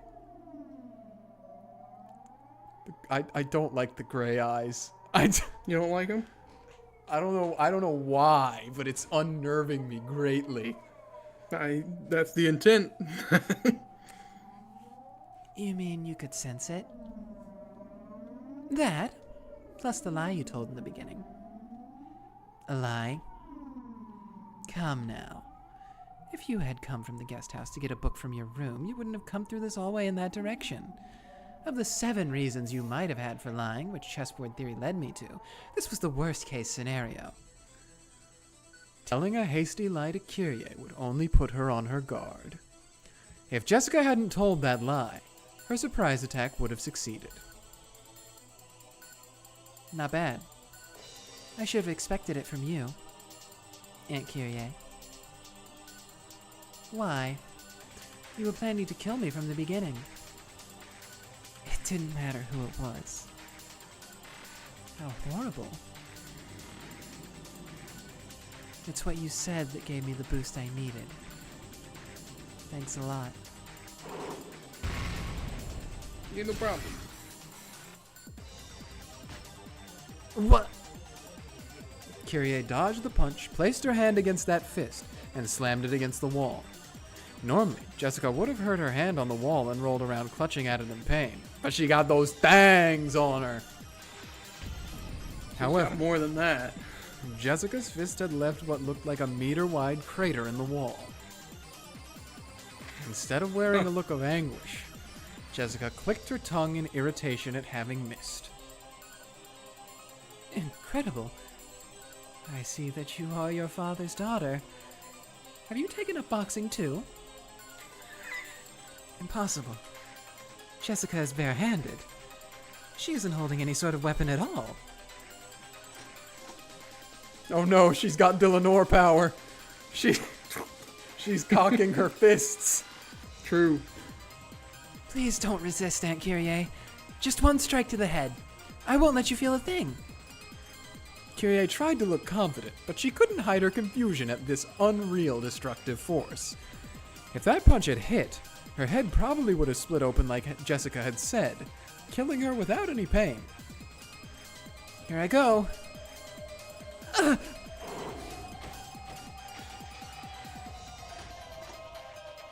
If Kyrie's kick off the ground and backward leap had been an instant slower, her gut would probably have been pulverized. Though she had avoided it by a hair, Jessica's left body blow was followed by a terrible burst of wind like an explosion, which blew Kyrie back. She's got vacuum punches! Super punch. Is this a dream? Am I still sleeping? I don't understand. This Jessica looked like the normal Jessica, but something was different. It wasn't human, and common sense didn't apply to it. This had to be some kind of nightmare. Kyrie slowly stood up. Then she looked at Jessica, noticed the several meters between them, and realized just how far that blast of wind had sent her flying. Feel free to hate me. However, just like you, I cannot back down. I can't let my love end half-baked either. What are you talking about? Hey, what are you saying? What on earth is going on? Someone tell me! The scene around Jessica seemed to bend like a heat wave. It seemed to be enshrouding her fists, and it seemed as though something like a red magic circle had appeared beneath her feet. It looked just like a Western demon standing amidst the flames of hell. Flame upgrade? Mm-hmm. Flame upgrade. Mass upgrade. Armor piercing upgrade. I don't think you need that one. She's just making sure. Yeah. Each time Jessica muttered, her fists were surrounded by a pulsating, sinister red light.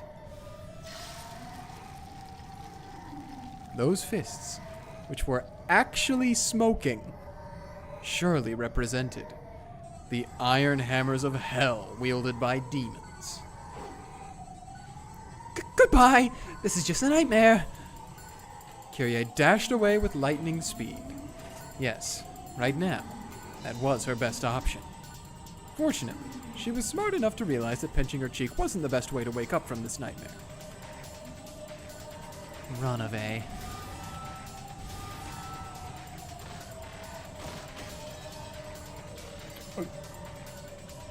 When Jessica muttered once more, a blood-red magical barrier cut across the corridor. Kyrie slammed into it hard and realized that her path of escape had been cut off. Make this stop. I don't understand. This is a nightmare. It's a nightmare. Let me wake up. Quickly. The difference between George showing his love and Jessica showing her love is a little intense. It's men versus women. No. Yes. This is a nightmare. If you want, I'll wake you up right now. Just one strike. Don't move.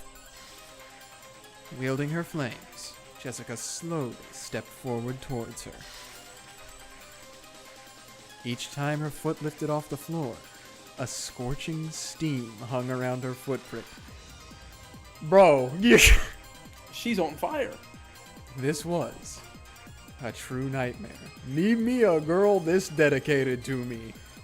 Unfortunately, she's not going to be on the thumbnail. We'll get you next time, Jessica. Thanks for auditioning. Kyrie clutched her head in her hands, shaking it over and over again. It's a nightmare, right?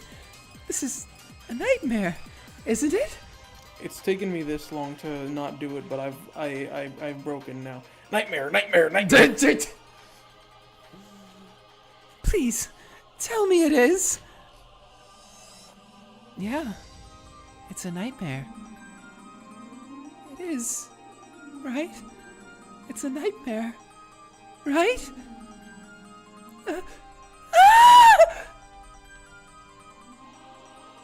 I acknowledge it. This is a nightmare. I do too! I acknowledge that this is a nightmare, so... I'll wake you up. Just one strike. Ah! Hey, no kill stealing!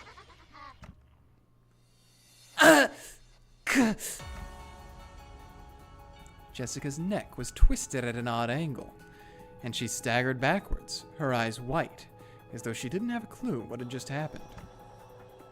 In her forehead, a demon stake was buried at an angle. Oh, it's not a kill steal. It's interference. Yeah. It pulled itself out of her, spun around, and then became Leviathan and landed. The hole left behind in Jessica's head spewed blood. Honestly, I feel like right now that's not gonna be enough. No, you know what? I'll say this is fair play because Ava had Beatrices, so sure. Leviathan of Envy, right here. Also, I want to see these two team up. If we're already inside a nightmare, why not have a friend from my nightmare show up? My friend from the Hell of Envy. Thanks for showing up just in the nick of time. It's too early to thank me. She's not down yet. Gah. Ugh. Jessica does seem to be a bit of a tank when it comes to combat. True. Even though she had taken a deep gouge to the top of the head, Jessica just stood there, convulsing and wide-eyed, and didn't fall over. You fool! Stabbing me in the brain will do nothing, as my brain is too smooth. Exactly. Your attack will simply be deflected.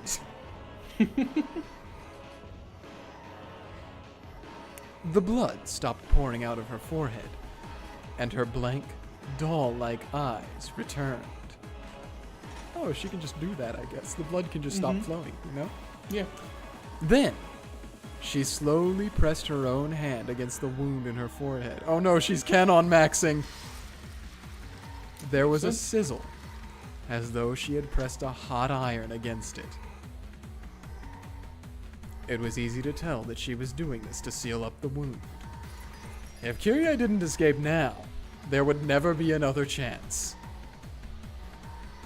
Can I defeat her? No such luck. She's immortal, thanks to a contract with one of the great demons. Because of love! That's why she's immortal! Yes, love is magnificent. Those with our blessings cannot be killed. Shit. Yeah. Can we break that red magic wall? Runaway Summer is also a great demon. There's nothing I can do. Can we escape through the window? That was blocked by Runaway Summer's barrier a while ago. Incredible. So has she sold her soul to demons for the sake of love? How could she make so many contracts with great demons? You were there. True. I'm so jealous.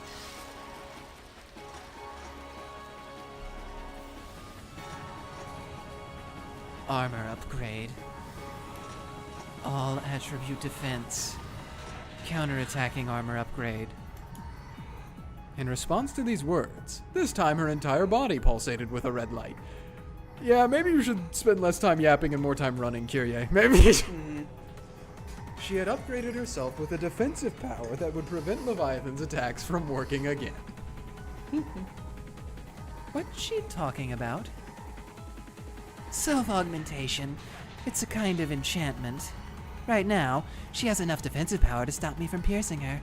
And she even has the ability to reflect that damage back upon the attacker. She's no longer human.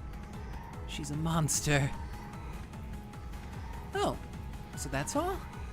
Then not much has changed. How can you say that? Just like in the very beginning. We still have no chance of winning. Yeah.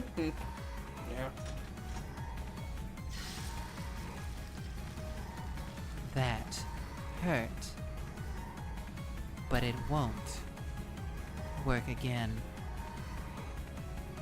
Jessica slowly lifted the hand that had been covering her forehead, and there was no longer any hole there. The hall was cut off by barriers on both sides, and even the windows were sealed. There was no way out. Is the door to this room sealed? No, it's just locked.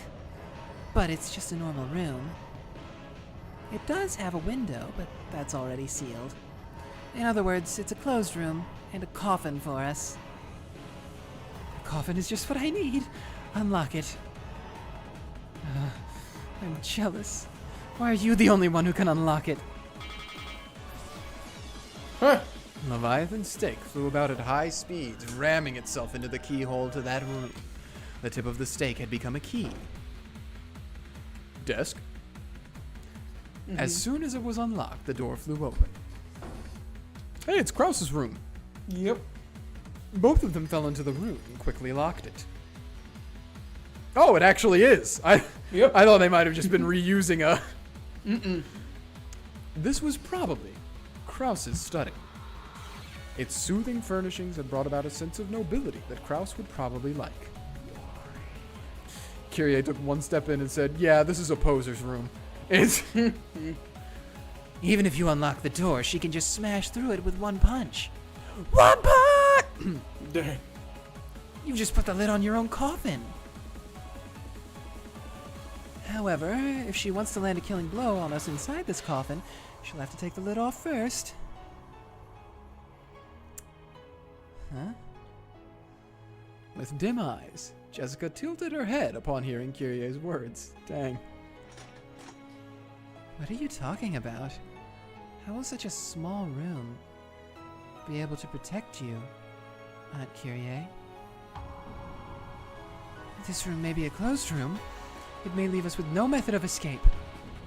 However, even you can't break into this room. That's what a closed room is. What are you talking about? How does this tiny room, with its tiny door, make you think you can escape me? She's getting into, like, stupid strongman stereotype. Where she's calling things small and tiny. True. tiny room cannot help you escape from Jessica. She punch. Jessica wearily looked between her own burning fists and the door with a confused expression on her face. Then, slowly, she sent that pulsing red light to her fists.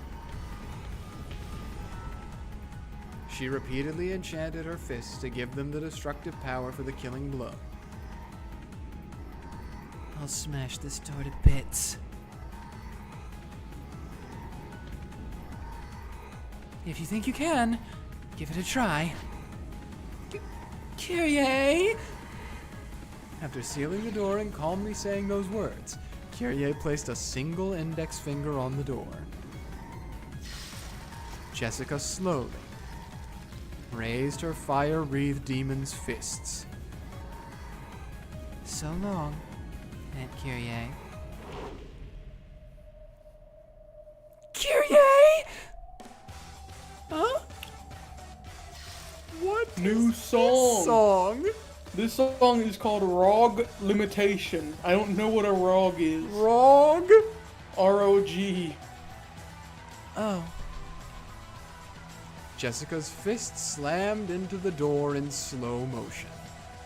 It was like the decisive scene in a movie being acted out. However, this was no act. Jessica's fists really were slowing down as though they were being sucked in, like a spoon sinks through a jar of honey. That punch was no longer a punch. It was no more than a knock. I envy you. Envy.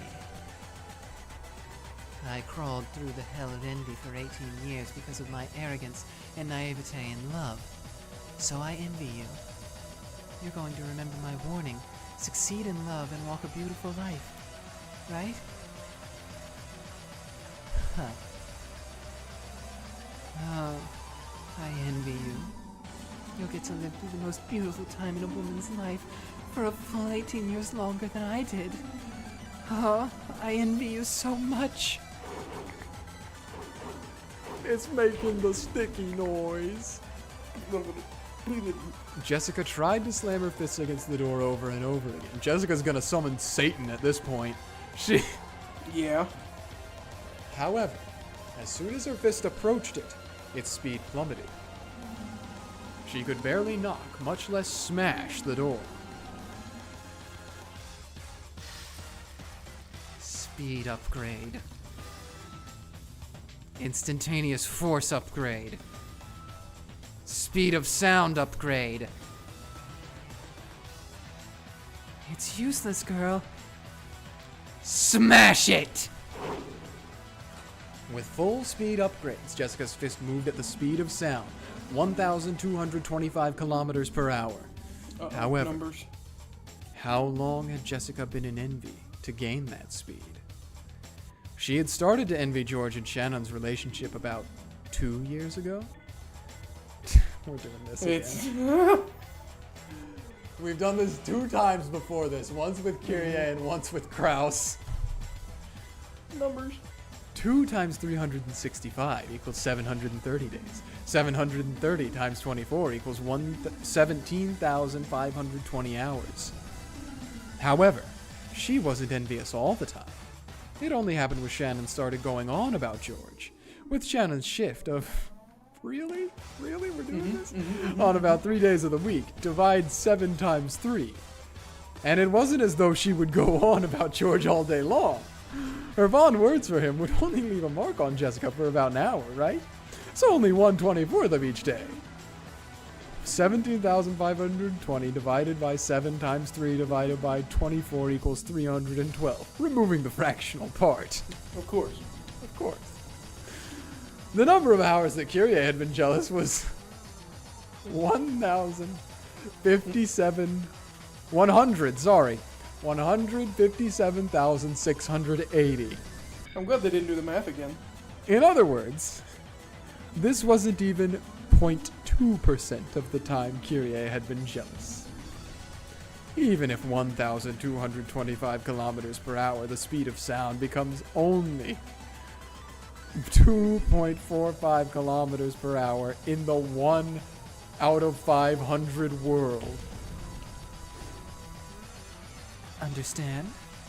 You're lacking in both love and jealousy. So you gotta put in some other emotions you do got, Jessica. Get angry. Get... That's not the one I was thinking, but No? yeah. I was thinking Asmodeus. Asmodeus? You probably do have that up on Kyrie. That's She's what I older. was thinking. She- You're in your prime, Jessica. Sorry, that's I'm getting weird. Womb talk. That's pretty. No, much a womb no, talk. that I feel like the womb talk is honestly even weirder, in my opinion. Yeah. But Yeah. even if she increased the speed of her fist, in Kyrie's world, Jessica couldn't make it any faster than a walking child. Jessica ground her teeth, her fist still pressed against the door. If someone could have seen this from both sides of the door, it would have looked as though Kyrie was holding it shut with a single finger. Kill! Way to go, Kyrie! See? This room is a closed room. At most, Jessica-chan can knock on the door, but she can't lay a finger on us inside. Jessica, threaten to go kill Rudolph. Beatrice's definition of a closed room. What the heck is that? At this rate, this closed room will be troublesome indeed. It is impossible for a human to carry out a closed room murder. Only magic can do that. Until you truly understand magic, you will not be able to crush it. You gotta go kiss Kanon on the lips. Yeah. Jessica-chan can't corner me any further. As time passes, the relatives will eventually realize that I haven't returned and they'll start searching the mansion. Then you will be observed. Both witches and magic disappear when they're observed. How do you know so much? The nightmare is already over, girl.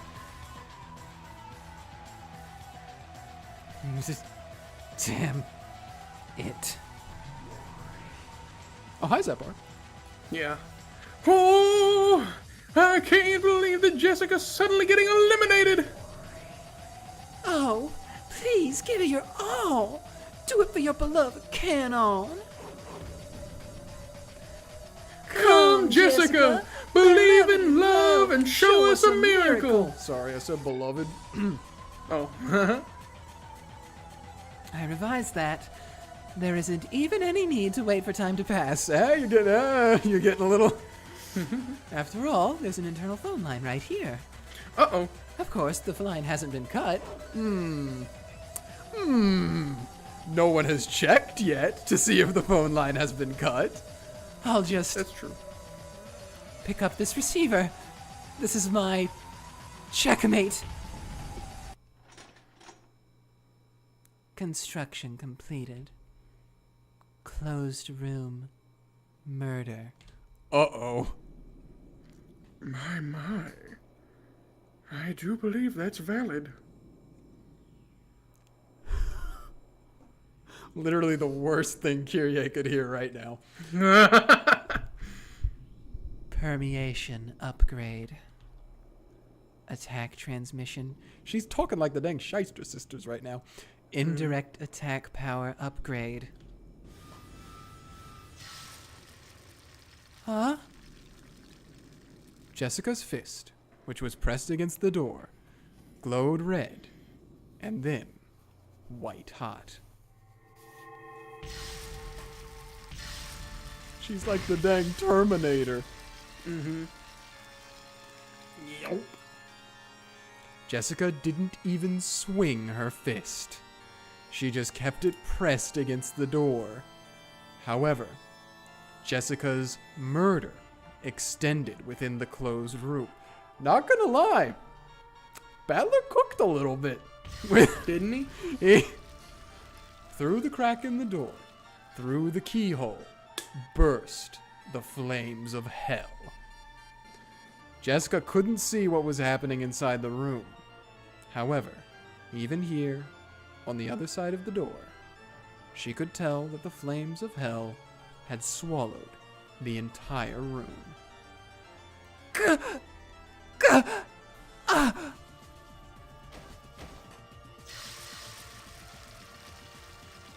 Kyrie's smoldering death throes could be heard from across the door.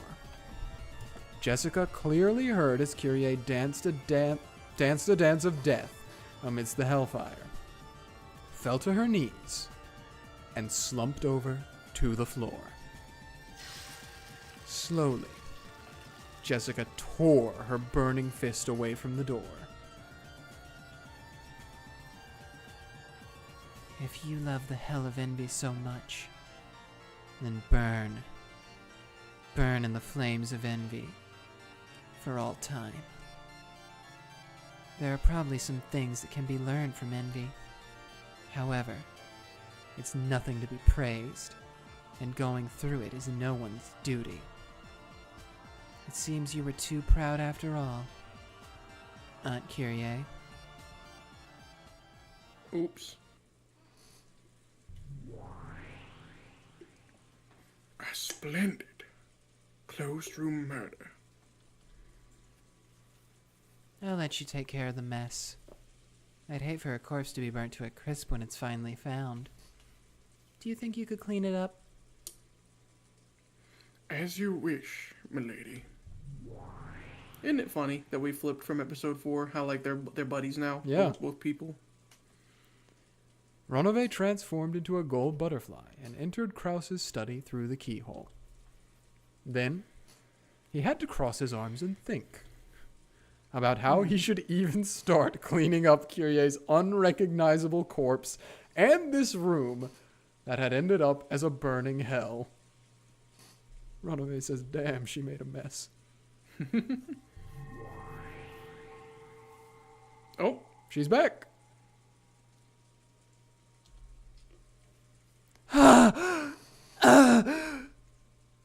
Jessica finally let out the breath that she had been holding down in her chest. Oh, I get it. They're saying that if you have asthma, you're superhuman. You can like Hulk out. That's the moral of the story. She's like Lambda Delta. She's super asthma. Yeah, man, we gotta be watching out for Taryn. Jordan. Her normal human glint finally returned to her eyes. And then, she couldn't help but shudder at what she'd done. Wait, but George has glasses and I have glasses. Never mind, we're fine. Even if it had been just a trial on the game board for sake of her love. And I'm an only child. Yes, okay, we're fine, we're fine. Where do I come into this? I think just you're fine. I think. Yeah, maybe you're like Kanon? I don't know. I don't like the implication of that, considering that we likened both of them to Jessica in this situation. Okay, maybe you're like Shannon? I don't know. Considering our track record, no. Is that good enough? Demons? Yes! Well done, Jessica! Your love is the real deal! George welcomed Jessica with a crisp applause. Beato timidly tried to join in, but Jessica yelled at her and she stopped. Why just her? Why? What happened? It's just something that happened on the game board. There's no need to look so sad about it. I know that logically, but still, how am I supposed to just accept it emotionally? Milady. Kanon-kun, I love you. I can't give up. That's why I've shown you how I feel. I didn't do something wrong, did I? I'm not wrong, am I?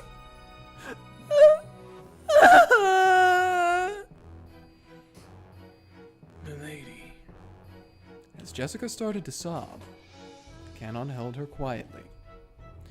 And he realized that he would have to carry on the determination she had shown him. You didn't make any mistakes. And it also isn't a mistake to keep your human heart and be sad. I just happen to be a bit more of a stoic when it comes to that sort of thing. Not everyone can match up to George Summers' level. But in any event, you've completed your trial, milady. Careful, Icarus. Well done.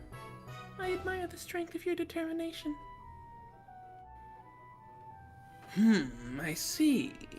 Both George and Jessica have splendidly succeeded just the same. Very impressive, Jessica. That closed room matter just now was wonderful enough to fascinate even a witch like myself.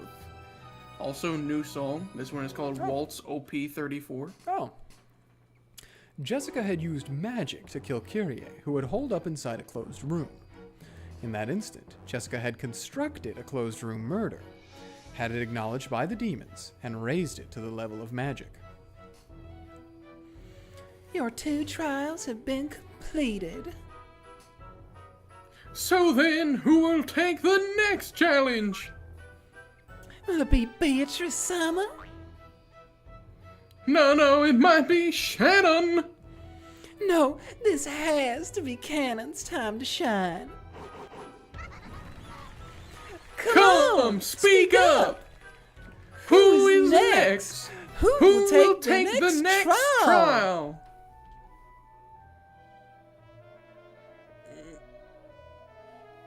What witch would hesitate at committing murder on the game board? Even shyness can kill love. All right, who will? Carry out the next murder of love.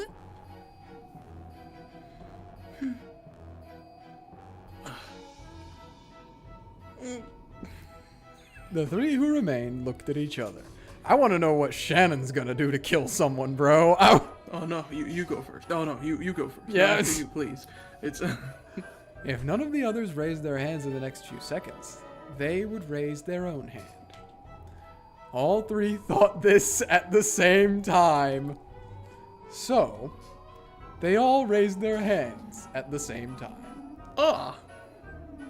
The ones they loved had already shown their determination. They had to carry on. okay. Wow. That's good enough for me. It is getting awfully late after all. Holy schmoly. Yeah.